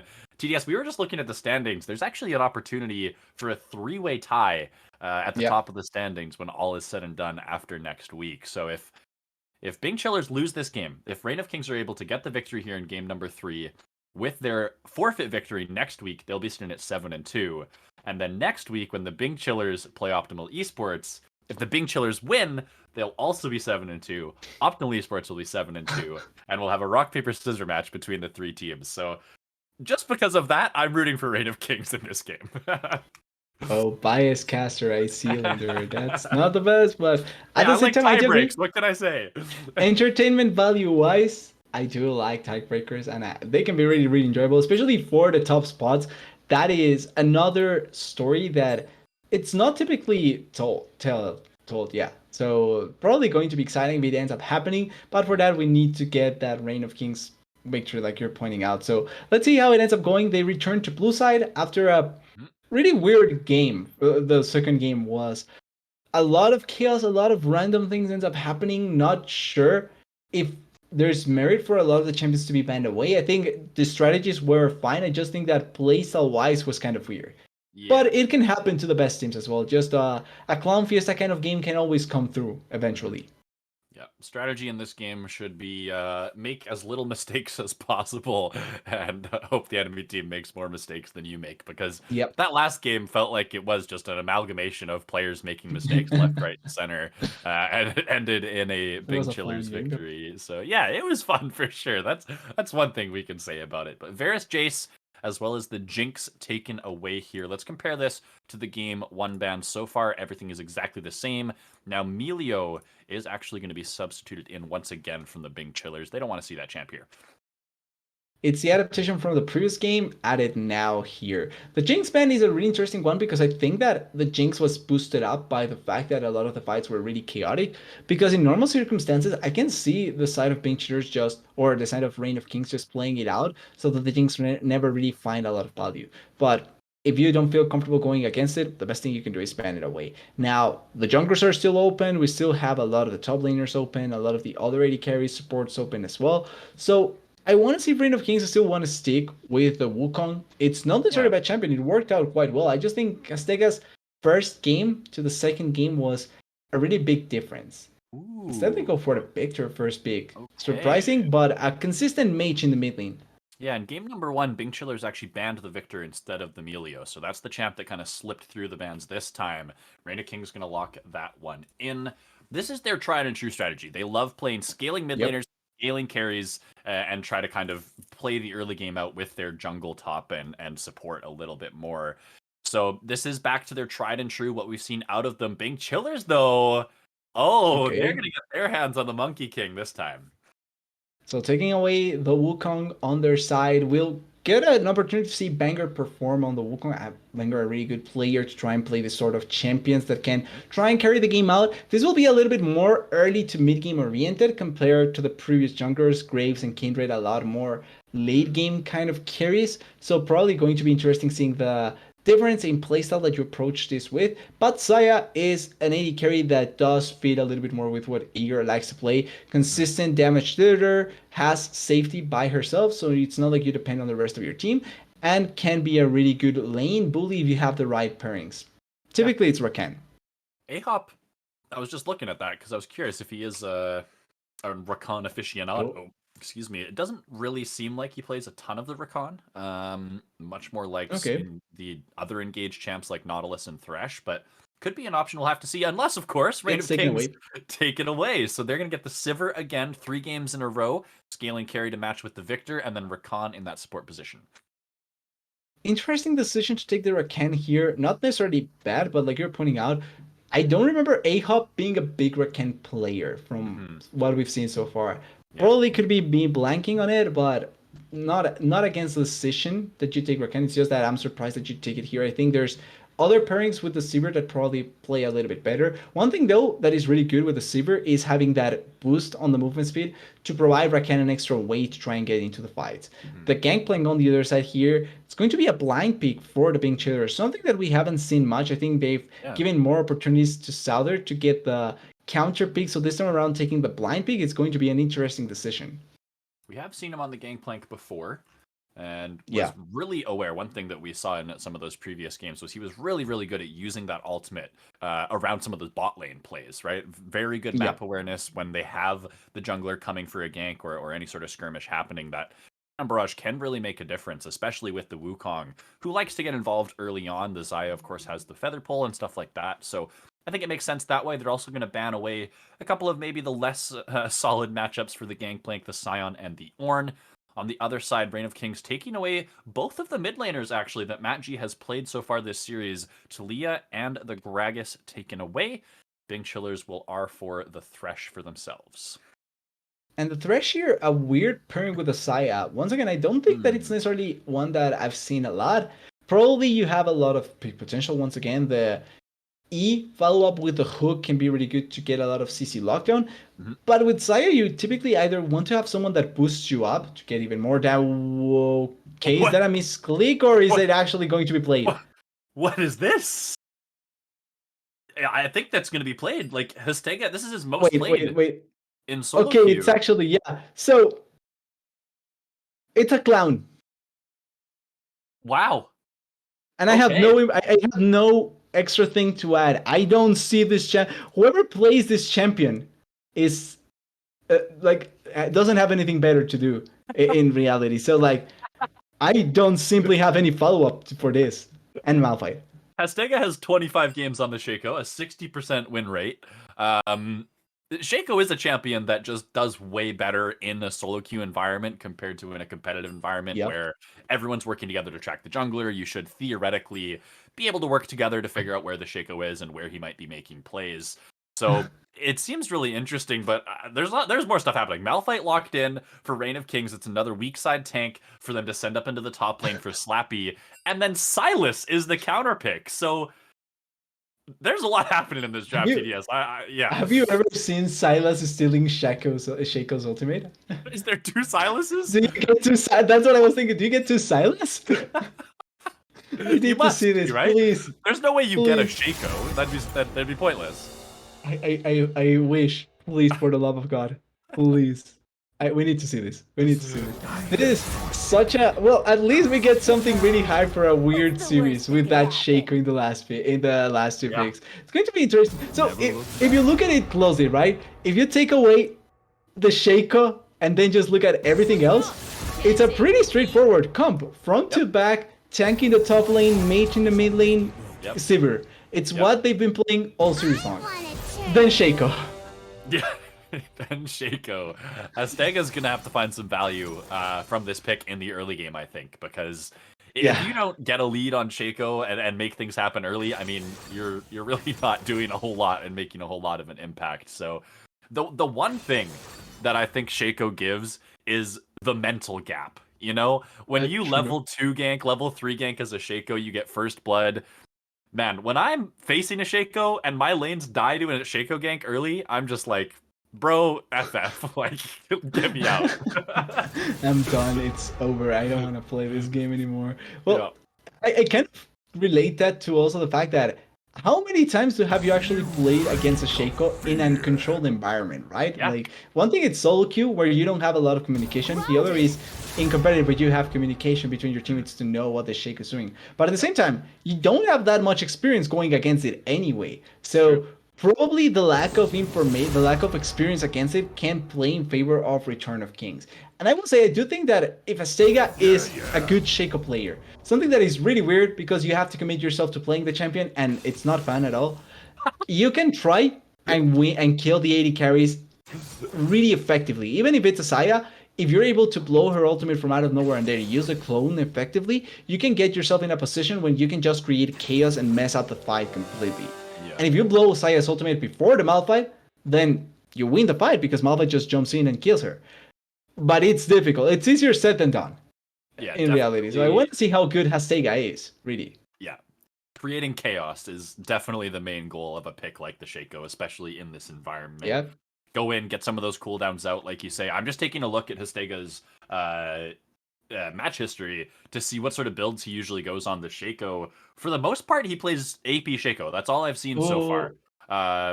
So I think this game probably not the best.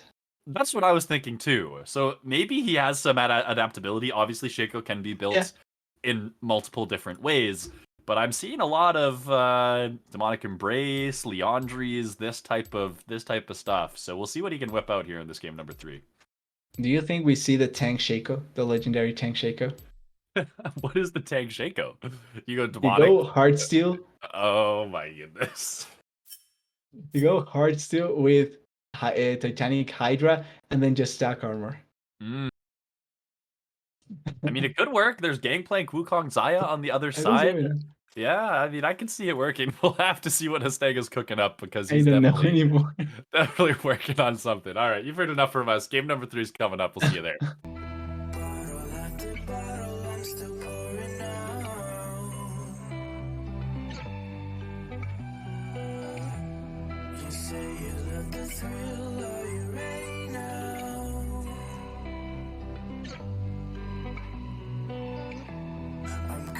For the kill, don't you let me down.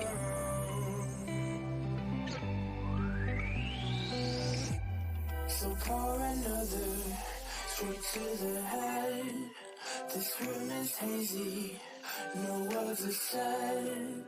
These lights are blinding, all black and red. Won't you save me from myself?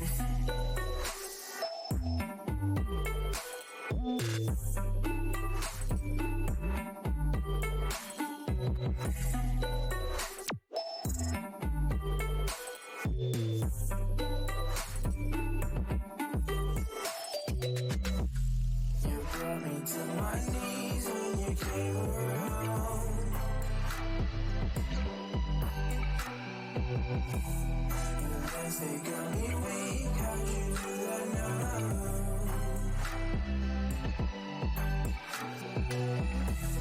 It's getting hard to breathe, clothes are falling down.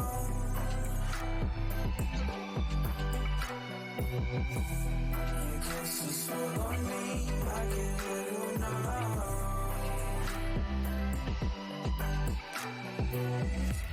So pour another straight to the head. This room is hazy, no words are said. These lights are blinding, all black and red. Won't you save me from myself?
game number 3, and we've got Hastega's Shaco. He's taking Smite, he's taking Ignite, he's got Dark Harvest, and he is ready to rock here, TDS.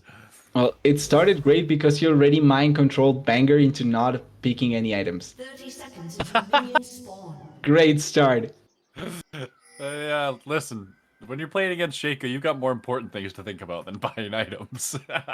Hopefully Banger will realize his mistake here in a moment, but... He actually cannot clear if he doesn't. No, literally cannot. Wukong already has a bit of trouble clearing for the first clear anyways, but we were talking a little bit as we were loading into the game here. Banger, please. Please. No. No, he doesn't know. He doesn't know. No. Anyway, TDS, we were talking about this Shaco pick and how Hastega has to make a difference in the first 8 to 10 minutes of the game. Exactly. That's the 10 minutes. That's the window where this Shaco is the strongest. And so if you are the Bing Chillers, you have to realize that. You have to respect it. They should know where he's starting here. He's starting leashless on his red. And they should track this Shaco and know exactly what he wants to do and make plays on the map early.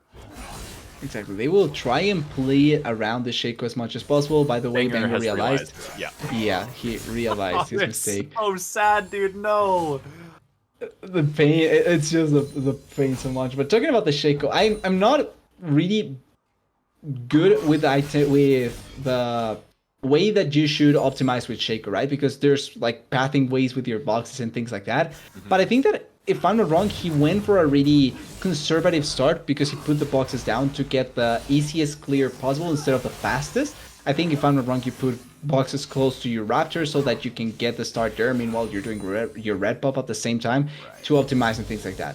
But with this, he still will get a really good start. He's going to try and play this early game as safe as possible because, like you're pointing out, he really cannot make much mistakes. He probably will try and be aggressive with this Ignite, especially he doesn't know about Banger's mistake, but if he can take advantage of that with this Ignite, he probably can put a big damper into Bing Chillers' plan. Yeah, he didn't take the optimal, efficient clear path with the boxes like you're saying, but it doesn't matter because he's still up 3 camps in terms of tempo with, of course, the mistake Banger made. So, like I say, he doesn't know that, but he will know that he is going to be trying to make a play here, potentially on the top side. Souter has already shoved this wave up. He should know that Hastega is on the way up here, so yep, getting into River. Gonna drop a nice little ward there. And yeah, we'll just keep track of Hastega because he's going to want to make plays in these lanes, and that's where the action's gonna be at. Another thing that you need to keep in mind always when looking at how Shaco ganks and things like that, right? It's the fact that wards like the one that Solar has right now down doesn't necessarily tell you if the Shaco is ganking or not. Because if he just goes over with the invisibility, wait, good flash. Banger into mid lane. Oh, that is a very deep chain. Matchy has to be a little bit careful here, but we'll be all right. Trade. I don't think Chachi was expecting that gank because Banger's level 3 a little bit late than normal and was heading to that lane already. Hastega in the top side did end up clearing away that Scuttle Crab, and now might look to head toward this bot side of the map and contest the second Scuttle as well. No, just looking to put some vision down. But with the push control that you get, Wade Eager taking quite a bit of damage, but with the push that they got, probably will get a free opportunity to get that Scarlet Crab down there. They really want to fight this. Oh my goodness, yeah, Wish just going forward, popping the Ghost, getting so many autos down on it to E-Girl, but this could be debate. Banger's in. Wade has to away. A couple more autos will finish him off. The red buff is ticking. Is it going to get it? It lives. And Bad Cup, he's got the flash, he's got the dash, he's out to safety as well. They make their great escape. Guess who's coming bot? They don't know him. No. They don't know about it. Hastega. Okay, they know Eagle-Ass is there. I think they can go for it. Blackcop's trying to potentially pick up some XP under this tower, keep it in the right area for Hastega to gank, but with there being 3 members of Bing Chillers in the area, they don't want to try and bite off more than they can chew. And so Hastega will actually just return to his camps. Has yet to make an impact on a lane here on this Shaco. It ends up being no first blood for anyone in that first play. It was really, really close though, and we saw Hastega coming in. But with that in mind, I think that Banger has had more of an impact in this early game with his bot start than Hastega has. Yeah. Which either speaks really badly of the champion or of the player, and I want to think it's more of the champion. Yeah, I think I'd agree with you there, but Astega's still gonna have his opportunities. He still has Ignite up. The problem, I think, is, like, other than bot lane, okay, Slappy's level 6 now, so maybe top he can gank, but ganking mid lane is really hard. Silas is pretty slippery. Victor is, you know, early game Victor. He's not going to be dishing out too much damage. So there's not, like, too many opportunities for Astega to take advantage of. And I think Magi has been doing a really good job. Obviously, did force out the flash from Chachi, so it's kind of difficult for the Victor to really be able to be aggressive. But this lane is typically a little bit more harder on the Silas because you take poke a lot of the times. But Magi has been doing a really good job at not only putting the pressure onto this Victor, but also force him back in a bad spot. Yes, Victor hasn't TP'd just yet, but I think that also has to do with just Magi not allowing him to go for that. Eager taking a lot of damage once again. Yeah, you're just going to take that trade. Bad Cop wanted to go forward because Ahop went for that roam into the mid lane. I think it was actually a really smart roam from Ahop. The ward, or sorry, the wave from Matt G wasn't really in the best spot. He needed to push another one or get another tower, but Unstoppable Force is going to come down here. Sloppy, is it 3 games in a row? 3 games in a row. It's 3 games in a row, man. I just have to applaud Slappy because he slapped Souther in each of those kills. Really well done. Getting the solo kill once again. I was actually waiting for it. I really didn't call it out, but I was just waiting to see Slappy just ulti in to kill Souther once again. And with that, a small lead for the side of Reign of Kings. Now, Shaco, Stega, your turn, my dude. He's going AP. I'm not sure if I agree with this, but he probably knows more about Shaco than I do, I think. He definitely has infinitely more Shaco games than I have, pretty much ever. But now there's no flash on this Victor. Oh, He is going to get a trade killer. Oh my goodness, Matt! He barely lives. Are you kidding me? It's so unlucky, but they do get the 3-man dive. The ultimate from Souter finds the assist, but now bot lane Astega trying to make his first gank of the game. Eagle does have to flash, but nothing else going to come of it. and with that, it's a 1-for-0 in the mid lane, and it goes to show one thing that I've always thought. Turrets are useless. They really don't help when you need them the most. That was such a close trade for Chachi in the mid lane, but really good flash training on Matt G. Really nice punishment onto Chachi. They needed to find avenues because top lane is not going good at all. Yeah. Slappy is picking tanks and slapping Souter down with them left, right, and center. I think he is very appropriately named here, TDS, especially when he's playing things like the Malphite. He's quite literally slapping him to death. So I'm kind of curious. Yone had an 0-10 power spike, right? Does Gangplank get anything like that? When I'm playing League of Legends, man, everybody gets an 0-10 power spike. Whatever champ I'm so playing, you still have hope. I'm looking for it. We still have hope, so it's okay. Being Chiller fans, it's okay. You can still pull it off. They did find that one kill in the mid lane, like you called out. It is a little bit of a gold lead on the side of Reign of Kings right now. Slappy's going to channel that TP back into the top side. And so far, neither team really has tried to make an attempt at this first dragon. It is a first dragon, wind dragon, so maybe not as important to put priority on. But yeah, really kind of just entering a little bit of a lull here. And TDS, we're about to crest the 9-minute mark, heading towards that 10-minute mark. I'm looking over at Astega's scoreline here. 0-0-0. Not what I wanted to see out of the early game from the Shaco. I will say it's not the worst. Could have died a couple of times more than that. So for the sole fact that he hasn't died, I think I can give him a pass. He still can get opportunities to go for ganks. He did blow the flash off of Eagle, and if he does go back to bot lane, maybe he can pull up another gank and get a kill. As long as he hasn't died, I think that's still a positive. Even though we did know that the banger started awfully, and he could have taken advantage of that. That is a lot of damage onto Souther. Oh my gosh, dude, he's just not allowed to play the game. Slappy walks up, autos him 3 times, and he's got 50% HP. He does have a couple of refillable pots that he's chugging away. It's an early Essence Reaver as well from Souter, so that at least is going to help him a ton with this wave clear and trying to farm up. He is going to scale, but like there's just never a time in this game where he's able to contest Slappy for waves. At least until he gets. If he goes for Lord Doms in the as a second item, maybe I can see that being the angle for it. But even then, I just think that Malphite just keeps on stacking armor, and he just becomes so difficult for that. Probably going to take even much longer before it happens. 2-0 already, no. and no, he's got the ultimate Souter. Run for your life, buddy. He drops the cannon barrage, but that's not gonna do it. Slappy's on a killing spree. Hey, look at that. Banger Stega has Herald, so they're going to crash it and get gold. See, there's the Shaco value. I told you. I feel like any That's other it. champ could have had the same value, TDS. No, it's just Shaco. It's just Shaco. They don't actually put down the Herald. Damn. I guess they want that gold on a more useful carry member, perhaps, wanting to get that one on Chachi or Wit's Sivir here. I would say Chachi's the best option too. Yeah. Yeah. All right. Well, he's back onto the map here as the Shaco heading towards the bot side. Both junglers actually pathing towards this side of the map.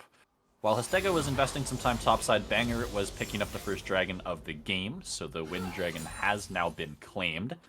Second dragon will be Hextech, so we won't see the Hextech soul for 3 games in a row. Disappointed. That's always really, really good, but probably good variation. Ooh. It's gonna be a lot of damage. Feather, pull back. The Bad Cop's got the ultimate, charms up E-Girl. Keeps the AD carry safe. And both junglers now waiting in the wings here on the bot side. So they don't know Shaco is here, and they don't know Wukong is here. Banger, missed. Wait, why? Why are we here again? Because Souter's getting slapped, baby. All game long. We cannot stop that. There's like...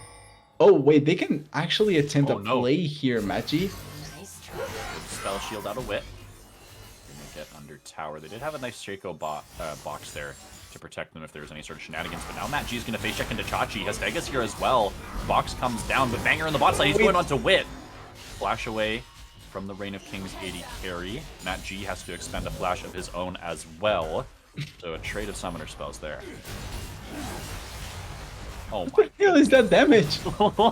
this champion's a tank. What is happening, dude? He's only up a level. He's full armor. Why is this allowed? He has ulti, by the way. Maybe he dives this. He probably can. He's just gonna walk through the tower. Actually, doesn't even care. Damage. He's gonna start proxying waves here in a moment, but doesn't want to risk a dive. It looks like. He really doesn't care, but talking about what we saw on bot side, because I feel like this top lane is kind of a lost cause at this point in the game. Yeah. So, top side, bot lane wise, they blew the flash from Wade, which I think is a really good play. And I do like the attempt at punishing the rotation from Matt G, because yes, he gets first move, but since he doesn't accomplish anything, the movement that comes after from Reign of Kings is really, really good to punish. Here.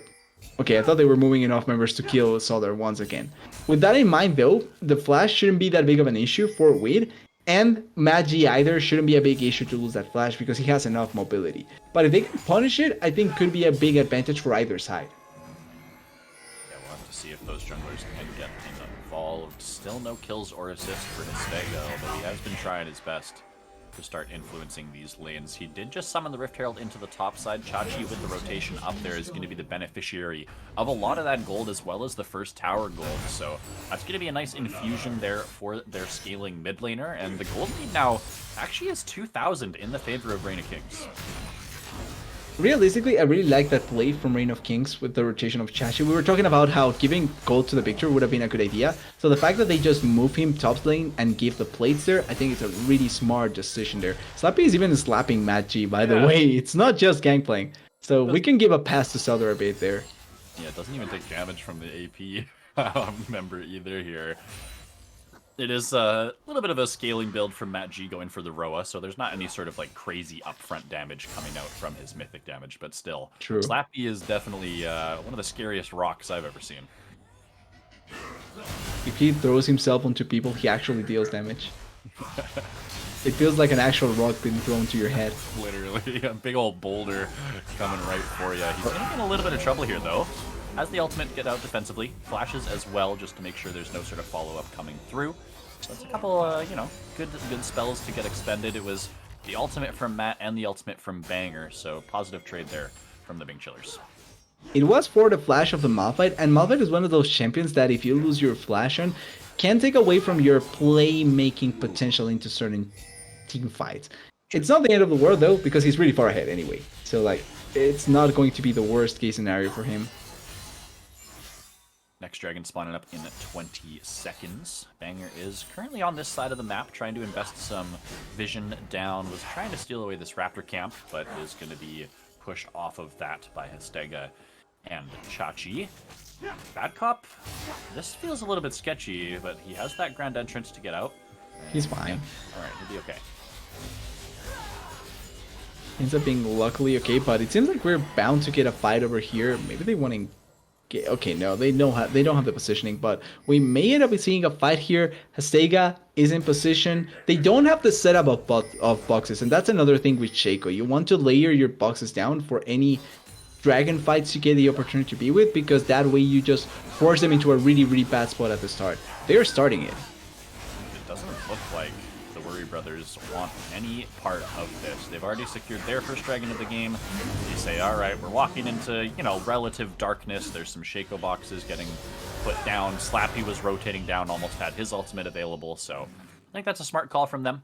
Give that one up. They were able to get the turret on the top side for Souter. He's able to pick up a bunch of CS and actually is now even in terms of creep score against Slappy. He is 200 gold behind Slappy. I don't know how that works with the amount of... Yeah, like there's a lot of gold that he just got out of nowhere. And that's good news for being cheaters. Like you were pointing out, the dragon really is not that big deal, because they already have the first one, so they just need to wait their time and then play their fight. Especially with Souther trying to be an actual champion, that's the most important part for them. Really good decision there, and maybe they can get a kill here onto Chachi. Wait. Trying to set something up. Souter's running for his life in the top side. And yeah, Chachi's actually going to step up a little bit too far here. Has the flash. Getting it over the wall, but Anger just immediately follows after him and bonks him over the head. Bad Cop and Wit, though, they're on the rotation. They're going to be able to pick up one. Can they take out Matt here as well? Not going to want to go for it. Some reinforcements were on the way, but Slappy's got his ultimate, and that means that Souter's in the death chamber. Souther tanked 3 turret shots in that play. I know it doesn't look like it, but he tanked 3 turret shots. It really doesn't. Took like no damage. He just walks out of the play, and then he's even going to TP to protect the turret bot lane. That's how strong, like, Slappy doesn't even care. He just goes bot to collect the farm after killing the Gangplank like it was nothing. And in the meanwhile, they collect this Reef Herald, which try and open up the map even more is ideal for Reign of Kings. It's not like they can't without it, but it opens up a little bit more space if they are able to take down this mid lane turret. Especially for the Malphite, that feels like if you just give him enough space and enough blacked out spaces in the bushes and things like that, he just comes in and kills you. Definitely going to be scary walking into darkness against things like the Malphite, like the Rakan. Even the Victor, in a lot of ways, can just dump a bunch of burst damage on you unexpectedly. Yep. So vision control definitely important. And if we take a look at this top half of the map, I mean, there's just blue wards littered everywhere. They have such great control. Hey, there's a pink ward there. A red one. There's one red ward, yes, in the river brush. Otherwise, oh, okay, Souter placed another one. There we go. It's like those domination games. It takes a while, but you slowly put down your side more. I honestly can tell you that I have never played a game of domination in my life. Really? I used that map for hide and seek only. Fair enough. I did come in a time where domination was getting, like, they were getting rid of domination, so like I played for the heck of it and then they just took it out. Yeah. Some people in chat don't even know what we're talking about. But Bad Cop and Wit are in the mid lane here. Matt G has the ultimate. Yeah, this could definitely be an angle. They're just going to try and blow up the support. Should be able to do exactly that. They even get the flash out of Bad Cop, and that is going to be a very nice pickup. They did commit a lot of ultimates, but in the current situation of the game, committing that many ultimates to get a kill, it's not a bad choice. Now, if Slappy gets you, that's even worse. Yeah, he's got the ultimate himself. Banger's down to about 30% HP, but Eager wants to try and fight this one out. Chachi's on the way. Wit is in the backlines here as well. Hestega's trying to create that chaos that we talked about. Souter's on the flank. Gonna have his barrels spell shielded. Blinking health bars on either side, but it is gonna be the Bing Chillers who have to limp away. But Matt G. It's still live. Over Oh, the he doesn't wall, have it. onto the Shaco. The Shaco clone actually stops a couple recalls there, but not much else. Like, even though they don't get a kill, that is still a lot of value that the Malphite gets in that fight. And he doesn't even take that much damage. With Rakan in that play, they probably just get an ace. Yeah. With the damage value that they did get. So there, you shouldn't be here. Just saying. He realizes it, steps away. Not going to get engaged on there. Bad Cop was in the area looking for him. 45 seconds on this next dragon. Both teams kind of on their way there, getting some resets off. And looking to set up. Slappy's ultimate will be available when that spawns. Matt G will be as well, but he probably won't be able to steal that Unstoppable Onslaught. Good stop at the back there. Yeah, he probably needs to get another ultimate. I think ideally you would look for the Rakan if you want to have Engage on your side. Probably one of the content. Yeah, I want to see the Shake one. That's the one we all want to see. But thinking about it logically, you probably think Rakan because of the Engage power, right? Yeah. Now Shaco's. We were talking about this behind scenes. You probably, if you get a fake Sylas, they probably won't expect the fake Sylas. So they probably will fall for the trap that he's walking it dumbly. Unless they see him stealing the ultimate from the Shaco, then maybe they do expect it. Yeah, the situation for sure. Right now, the river control belongs to Reign of Kings. Mid lane control belongs to the Bing Chillers as both teams kind of draw a line in the sand here, set up some The battle box lines. is. Win is not in a good spot here, like Box at all. is. Fight's gonna start off though. IHOP is gonna be the first Wait, to focus Sauter. down. Sauter kind of just dying here. Reign of What is he Kings doing at the side? just absolutely destroying him. Slappy in the front lines now, starting to auto Matt G. He still has the ultimate, but Matt G's got the stolen ultimate himself. He goes into the back line, but he just gets absolutely destroyed. Guess what? Slappy's ultimate is better than Matt G's version, and that is going to mean the dragon goes to Reign of Kings. And that never is the case. It feels like that's never the case until this game, where Slappy's just 5-0 and destroying everything and everyone. Really good value. So there, the angle that he's coming from is not necessarily bad, but because he's so weak, it doesn't feel like he's going to get any value. They just commit, while Slappy's on the other side, face tanking everything that Bing Cheaters has. Sauter comes from behind, and he just gets committed on by the rest of the team. He doesn't get any value because they understand that Sauter is not a risk, and they just blow the flash from the gangplank and stop him from joining the fight. It's just so sad to see from Sauter, unluckily. He's hoping that when he gets a couple more items, he can make more of an impact in those fights. And surely he can, if this game goes long enough. But yeah, right now, he's a bit of a sad pirate. He's lost a lot of his treasure, and definitely doesn't have a pirate ship to ride on. So he's trying to do his best right now. Baron is on the map. We did see some pings going on there just a little while ago, but neither team is going to be starting that up anytime soon, at least without a kill or something major happening on the map. Banger though, speaking of something major, is going to flash on top of Wit. The cannon barrage coming down as well. Wit's going to be able to Banger's flash taking a lot of away. damage there, though. Here comes Slappy though with the TP coming in. TP channeled on either side, and oh my gosh, E-Girl just gets absolutely popped. Slappy's in the middle of 4. He doesn't give one damn. They got the ultimate coming down now from the Victor, the Chaos Storm following Matt G around, but they've already got the pick that they needed. I don't know how they're dealing with Slappy. Like, how do you ever kill this man? E-Girl didn't go Kraken Slayer, instead opting for the Gale Force, and I don't know what the answer is. They need Lord Dominix on someone, but I think they need double Lord Dominix. Because the main damage there is the Saya, right? But the Gangplank as well needs to be able to deal with Slappy, and he's not going to go over that tankiness. They're buying enough time though. The side of Reign of Kings didn't commit to the Baron, maybe out of fear because of the ultimate from Sylas. But it feels like it was a perfect opportunity with no Saya. Yeah, E-Girl has now respawned. Look from A-Hop will find its mark on it to Slappy, but Slappy is not the one in danger. A-Hop will fall. Their screen will be gray for the second time this game, and it's just another pick-off. Oh, Sauter? Sauter finds a nice barrel.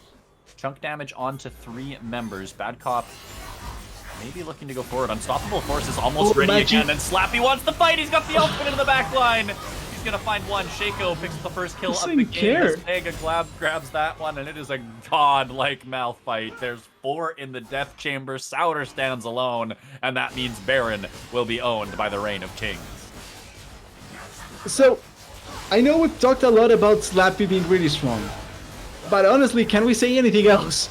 There's nothing else to say. Like, literally, he just walks in front of everyone. Birdie takes damage. There's no Dominic, so there's no penetration, right? And then the Saya cannot do anything. The Saya died, comes back, and dies once again to Slappy. Yep. Pretty much. She gets the opportunity to ulti, but that's about it. The ulti doesn't matter at all, because Slappy just slaps the Saya. Yeah, there's not a lot E-Girl can do. I think Yeah. Kraken Slayer may have been the correct call in this game. You've got your ultimate and theoretically the Thresh Lantern to help you reposition when needed and find some of that self-peel. I think Kraken Slayer is the only way that they can deal with this Malphite.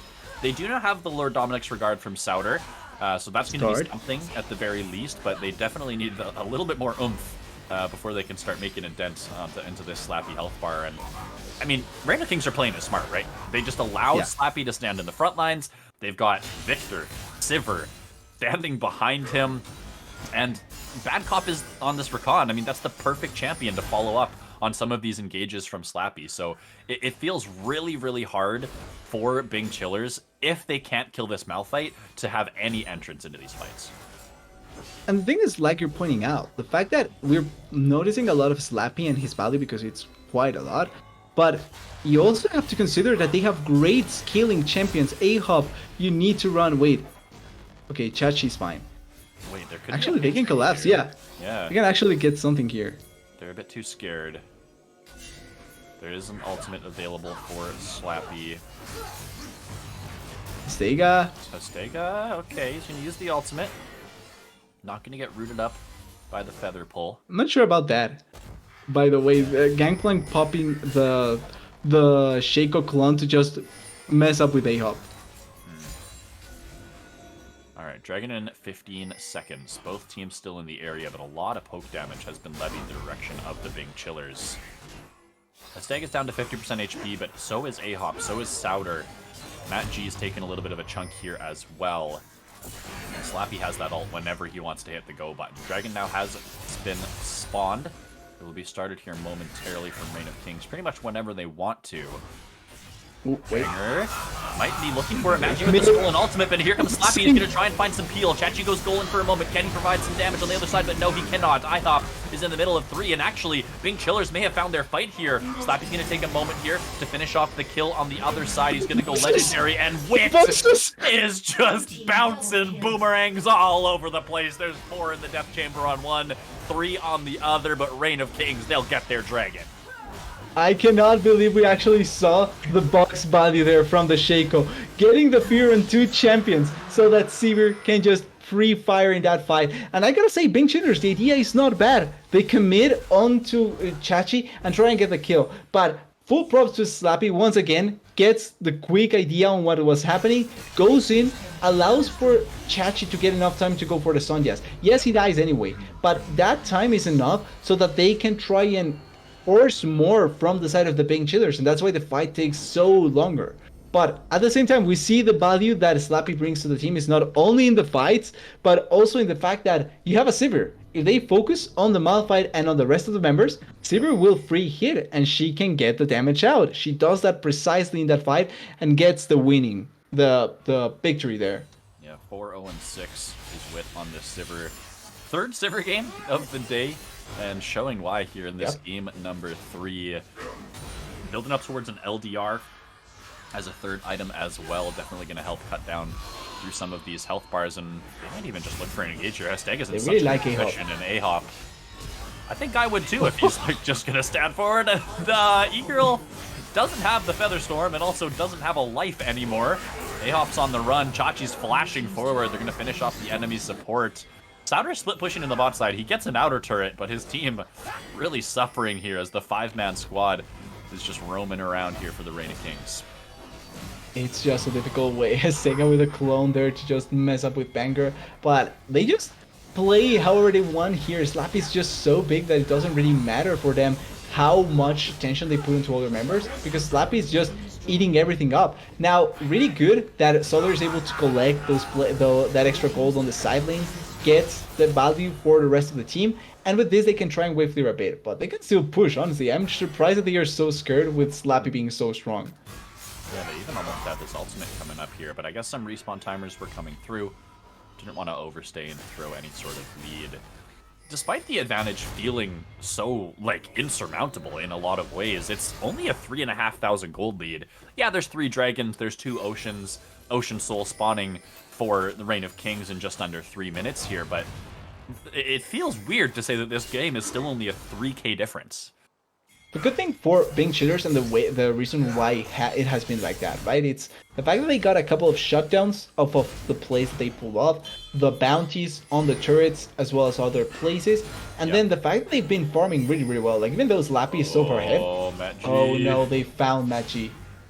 He has flash, but Is it I don't know if that helps. There's 5 enemy members tracking him through the jungle here. He's gonna try and maybe execute, try and maybe find a way. Okay, he can run to get out. Yeah. Blue team's turret has been Stega's trying to close the gap. His clone will fall off. He's gonna find a slow there. Okay, use it. Oh! It's 2 Silences! Yeah, Which it one's actually the real one? They're buying it. Not that one! Banger's in. Oh, That's Chachi? a lot of damage. Chachi might be in trouble here. They're gonna look to go for the fight. Banger is gonna look for the Cyclone once again, but he's in the middle of everyone. Attacking. And Wit just absolutely destroys him. Flappy's already used that ultimate, but Bad Cop started to keep going for more. Souter's trying to stand tall. He's gonna get a big barrel chain. Wit's gotta be careful. E-Girl's going forward with the kill first. Got the ultimate as well. Slappy wants to try and finish it off, but he can't do it. E-Girl, 3 firing in the backside. 400 HP to work with. Matt G on the other side has to flash away from Chachi, and now Chachi's got Souter in his sights. Souter flashes forward, Chachi's but alive. the shield from the Q will keep the victor alive, and it turns into a 2-for-0. Wait, we're not done. Matt G goes golden. Death Sentence finds its mark. They're trying to keep their mid laner alive. The Rakan ultimate will be enough for them to trade a kill back onto Bad Cop. Whew. They get 1 back, so it's not a bad situation there. And we actually do see the value from the clone of the Silas. It actually works out really, really well. They do get baited into a bad spot. They take a lot of damage. Eager took a lot of box damage though. I'm not sure if they want to come in this spot. Yeah. Wait, smite. Okay. The smite isn't in the pit, but it doesn't matter. Slappy now is ulting forward. Not going to find its mark on to Matt G, but the Baron has been claimed. And so now they will evacuate the premises. There's a lot of gold to be spent up here on the side of Raven. And Soul. 30 seconds. Soul spawning in 30 seconds, so they will get the Baron for that fight, the extra stats, as well as the gold that they got from the fight. It's 3 items on this Sivir. The 3 items on the picture. Well, no. 3 items on the Malphite, 3 items on the Shaco. They will be really strong for this fight, and the side of being cheaters, they need to be able to get a teamfight victory here, because the Soul makes Slappy even harder to kill. Souter's got 4 items, and these barrel chains are starting to hurt. They've got 3 items with their second LDR completed on E-Girl, so maybe there's a world where if the fight goes just how they need it to, they can find a way. Matt G has a brilliant flank here. He's got the ultimate from Slappy as well, but A-Hop, again, is just getting picked off before the fight even starts. 200 HP to work with. Matt has now been spotted on the flank, but E-Girl's down to 50%. A-Hop's basically dead in this. And now that Matt G has been spotted, like, this flank is so much harder to pull off. A-Hop... oh no. I don't think you wanted that. He's going over the wall. E-Girl has to use the ultimate already, but Slappy's ready to find it on the other side. Absolutely gets destroyed. Matt G on the other side, what can he do? He misses the ultimate as the rest of the team is just falling. Souter's the last to stand again. I feel like I've said that 5 times in this series. But that should just do it. Screw the Ocean Soul. It's Reign of Kings looking for their victory march here in game number 3. And Slappy going triumphant in front of everyone with 11-0-8. We didn't talk much about Wit either, but 7-0-11, really good scoreline for these 2 players. And Sega with the 3-1-14 Shaco. I had no hopes. I'm not gonna lie. I had absolutely no hopes for the Shaco. He actually did find value in the game with the boxes. The positioning wasn't bad, and it allowed for them to have some sort of safety in some of the fights that they were looking for. Still, It was really, really weird. Yeah, I feel like the Shaco didn't do what we expected it to do, right? We were Yeah. talking about how, like, okay, this is to snowball the early game, this is to impact lanes in the first 10 minutes of the game. None of that happened, and instead Hastega kind of just peeled for wit and was a nuisance in these fights. He was able to create some space with the boxes and with the clone, and I mean, it's just all about Slappy in this game. Reign of King's top Yeah. laner, making such a difference in games 2 and game 3 especially. And I mean, really leading the way to this upset victory. Reign of Kings now, their record is going to move to 6-2, and with a free win next week, they're 7-2 on the season. They are well and truly on their way to one of those top 2 spots in the league. Yeah, they really pretty much are. They are in a good spot. They played really well. They are looking really scary going forward as well. And the fact that now you have to look at the next week's matchup with Pink Cheaters, which Yep. we kind of made a joke about it, but we're more than likely going to be seeing it. So it's going to be a defining matchup, and it's going to be really exciting for the closing of the season. It surely will. I'm sure that game will be on a stream next week, so don't miss out on that one. For Reign of Kings, they really, really want Optimal Esports to win that game because that would secure them that second spot in the standings, since they, of course, win the head-to-head against the Bing Chillers. So, I mean, there's a lot on the line in this last week. It's going to be exciting, a lot to look forward to.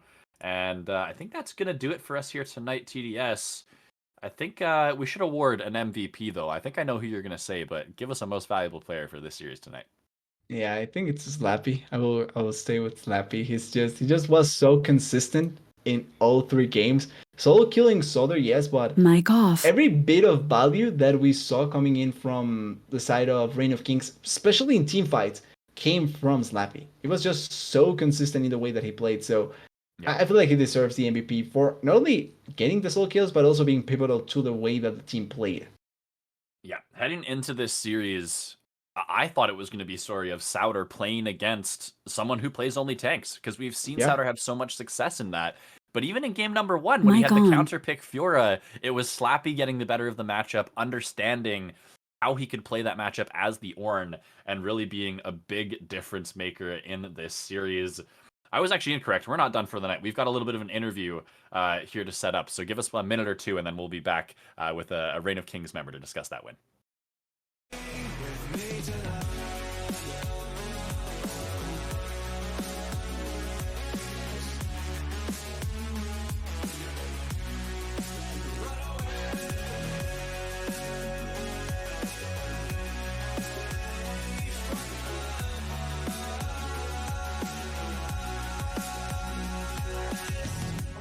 I wanna be something more with you and get out of this rut. Face the loneliness and overthrow. Let a fire ignite your soul. Chase the future and don't fall backwards. Get on the right side. It's coming for us. I'll run away with you if you run away with me tonight.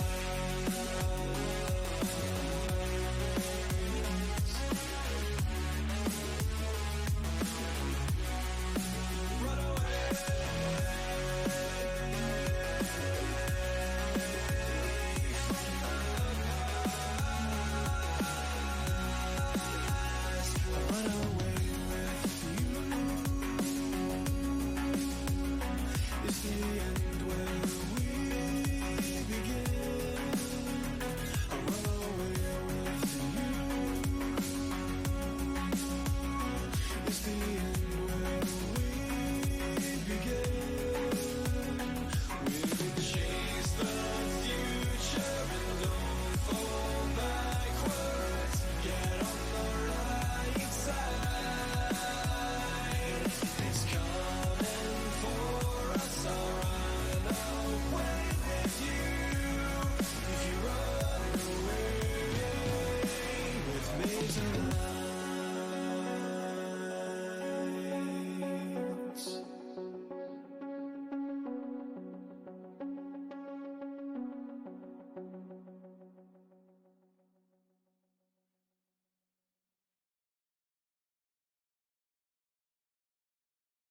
Welcome back, everybody. We are now joined by the victorious Bad Cop and Slappy after that Reign of Kings victory here.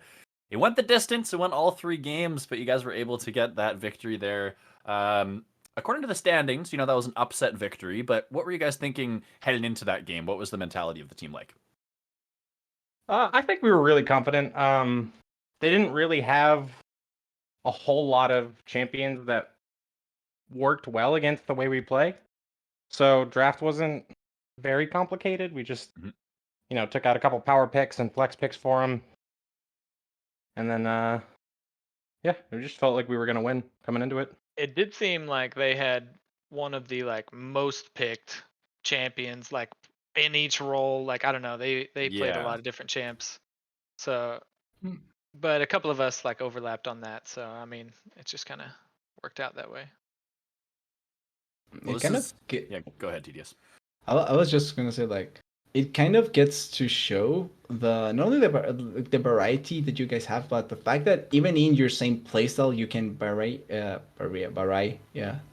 change certain things to make it so that even if it's similar champions, the way that it's played it's different, and it's kind of show because I think the first game was much more back from Slappy. He didn't really have that big of a show compared to the second and third game, but it was still a really consistent tank game that was effective for the overall team. I think the second and third was much more showy, and it really showed that even with the same champions you can play differently, and it's a strength to have because it's not easy to have different styles in a same style. Right. I think it honestly for Slappy, I think he just woke up from his nap too. So just gonna throw that out there. Fair enough. Had to knock the sleep out of his eyes for game number 1. Well, I'm glad we're talking about Slappy because Slappy, you were awarded the MVP of that series here tonight. I mean, all 3 games you did a fantastic job. Obviously, most importantly in that game 3 on the Malphite. Souter is a player who we've had the pleasure of watching quite a few times in the league and against a lot of other top laners, specifically when he gets the Fiora against tanks like he did in game number 1. He has been very, very good at finding advantages and doing a lot with those advantages. So heading into this matchup, Slappy, what was your mentality like? Did you think that he was going to pressure you a lot more than he did? And then after the series, what were your thoughts on some of those matchups? Because you solo killed him every single game, and I did not expect that at all. Well, I think it was even first blood every game, by the way. I think it was. Yes, it was. Yeah. In the first game, I knew that really the only opportunity I had to trade into him was levels 4 through 8. I've had a lot of opportunities to play both sides of that matchup in other leagues I've played in. And I played against significantly better Fiora players on that matchup and things like Clash. And back when I used to play Diamond League, 5 years ago or whatever. Sure. So I know the matchup. It's just, and a lot of it is just managing wave state. If you can keep your wave close to your turret, you're mostly ungankable. And you can get enough CS to stay relevant. And Radiant Virtue really helps out with any kind of gold deficits because it just pumps up your entire team with that healing. Mm-hmm. And that's been, I found that Radiant Virtue on Ornn has just been a very powerful item. So making it to that is just really all you have to do to stay relevant. And then you just keep your CS up. So what about game 2 then? Because game 2, obviously, Sion into Yone. Yone is one of the most prolific counter picks for the Sion, and Souter ended up dying to you in that 1v1. We kind of missed it on screen, so maybe you can tell us a little bit about how that happened and what ended up being kind of the deciding factor in that. Well, honestly, the most important part about that was my mid laner Chachi roamed top lane, burned his ult, and with that ult down, I was still full HP, and then he was just a bit disrespectful of my actual damage. And tried to fight me on wave, and tried to fight for wave. And you just can't do that whenever you're half HP on Yone with no ult. I mean, even if it's a counter pick, most champions can't just beat Sion down in the middle of his wave. Okay. So I knew I had the opportunity to kill him since we both still had flash up. And yeah.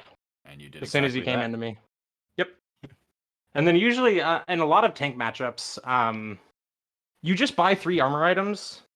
You get Sunfire, armor boots, and a bramble vest, and most of them can't fight you until they get to 2 or 3 items. If you're already ahead. And so that makes it really easy to continue to push your lead through that. Yeah, once you have kind of that footing, you just Yes. kind of keep control of it. Yeah, for sure. TDS, do you have anything else? I wanted to ask a bit because in the third game, it can go for both of you. We saw the shakeup, and I'm gonna be honest, I was pretty convinced it was gonna fail. I was ready to call it a 4v5 since we started the game. So the fact that it worked and the fact that it worked well enough that it mattered in the game is surprising to me. But at risk, I don't want you guys to reveal anything or say any more information that it's needed. But is it something that you have been not only consistently practicing but have looked to put into compositions like this, or is it something that you just saw has taken a big confidence enough on it and you just said slap it in and we'll try to play it? Well, honestly, I think Cody Hastega plays it in solo queue, and like he's got games on it, and we've had it banned against us in scrims, and the majority of the Okay. time, like it's not much. We don't play it much, but it's more. Honestly, I think it's more of a pocket pick. Like if it's needed, maybe we can pull it out. So Yeah, there's it seemed definitely like a good time for us. yeah, there's definitely specific situations for it. We don't really want to tell you guys when that is, Yeah, but yeah. when we I was hadn't about to played ask, it dang it. at all in a scrim or a match or anything before, except for one game this week, and we really liked it. And so, I mean, he just thought it looked good there, and we trust him, so we let him pick it. Yeah, pretty much. And like Hastega's the one that runs our drafts for the most part, and a lot of times he'll be like, I'm thinking this or this, what do you think? Like, but for any pick, right? Like, and we can kind of give our input back and forth and argue in a quick 30 seconds of why for, why against. And like Slappy said, like we feel pretty confident in Hastega's picks, and if he felt that it was good there, then we were for it. Okay. It kind of actually leads me to another thing that, like, to point out with a little bit more on the bot lane with you guys and Wade. So, like, you guys played 3 games of Sivir, and it kind of makes me think: do you put more focus on the rest of the draft and just put him on whatever and see if he can carry, or it's more so the comfort that he has on Sivir is better than anything else, and you just slap it in and then try and give counters to the other sides? Well, honestly, a lot of the strong AD picks like are in like this current like meta that we're in this season. Like Wit plays the majority of all of them, so Okay. like that's I mean Jinx banned or picked each game. Like Jinx is a good pick. Like Jinx is the number one. Like Jinx Saya, like number 1, 2 80 carries. Like he's played a lot of that this season, and but Sivir's just something that's like does pretty well, stays pretty safe. Can wave clear like very easily, and we can do other things elsewhere if needed. And like even though I didn't roam much and we just chilled bot, like you know we didn't die, right? Or we Yeah. might have, but it wasn't much. Like so. One death once or twice, it's fine. It's Sivir. I Yeah, agree. I mean, if I'm not dying a game, then what am I doing? The Sivir Right. didn't die, True. so there you go. That's all that True. matters, right? I'll die. That's all that matters. Awesome. So looking ahead to next week, I'm sure you guys have already looked. You have a forfeit victory. So you will be ending the regular season with 7 wins and 2 losses. That means that if Optimal Esports beat Bing Chillers next week, you guys will be locked for second place. So obviously big game there, big result for you guys. But looking ahead to playoffs, are you guys concerned at all about having a bye in the last week and maybe not having on-stage practice before playoffs? And then B, how much does that kind of first round bye mean to you guys when it comes to playoffs? I don't think. I think we're pretty comfortable with having a couple weeks off. We scrim pretty often, and since we do have that first round bye, I think we can find some at least decent scrim opponents for that Thursday. And we'll definitely still be practiced and playing together. That's not going to be an issue. And I personally take every scrim and match like pretty seriously before I actually sit down. So my mood personally won't change regardless of whether or not we're in a scrim or we're in a match. Cool. Okay. So yeah, then Bad Cop, maybe you can answer. Do you guys are you really hoping for that first round bye? Like, how important do you guys think that is? I don't think it's like important, I do think I want it. Okay. So, like, I mean, who wouldn't want it, right? Like, I don't. That's a easy dub. It's a buy, right? So, Yeah. like, of course I want it. But I don't think I'm like praying for it or anything. Like, if we have to play, we have to play. I think as long as we play our game, we can win. It doesn't matter who it is. Like, if we don't play our game, then it's sometimes we lose. So, it's just kind of the way it goes. But when we're playing our game and we're on our game, like, I think we can win everything. Fair enough. One last question for you guys, and then we'll let you go for the night. There are the playoff teams, I believe, are locked now. CB Rush is sitting at 8 and 9. Shadow Z is 7th place with 6 and 10, so they cannot catch them. Between DZG Sticks, Elysium Frost, and CB Rush, and then I guess potentially Bing Chillers, is there a team that you guys think is maybe matches up really well against you guys, or even including Optimal Esports? Like, who do you think are the favorites heading into playoffs?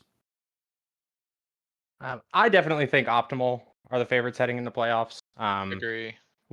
I think those are the ones where we've actually the games against them are the ones where we've had more moments where we felt hopeless. But again, very winnable. The first game we played against them was just like we made the wrong flip. They took our Nexus while we took Elder. Classic NA play. Classic, yes. Yeah, Right. very classic NA play. And then the second game was just a complete stomp. But we've definitely, I think I said this last week. We've played against them before in another scram and actually won out on that scram in a 2-1. So it's doable, for sure.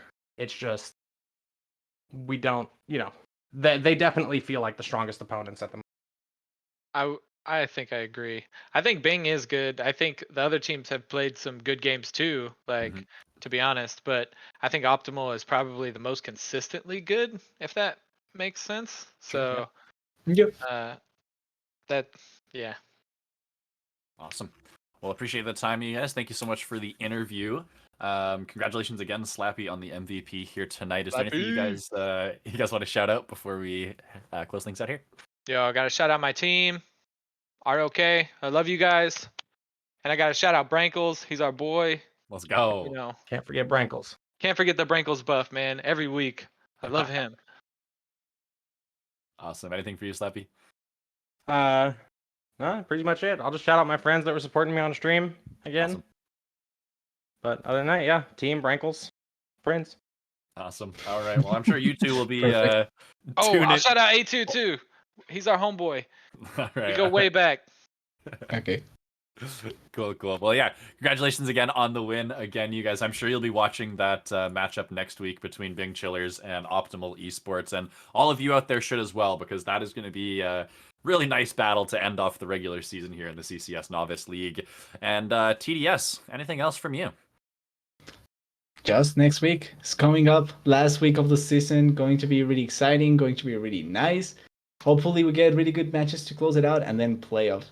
But before that, you also can follow me at TDS Casts. I post there where I cast, and I have a cast tomorrow as well, so you can follow there. I always go for the cloud, so if you want to follow there. And Lindorr, I don't think it's at Lindorr. I think I'm blanking on it one. It is. It's Lindorr _ 2B on Twitter. So yeah, a little shameless self-plug there from the both of us.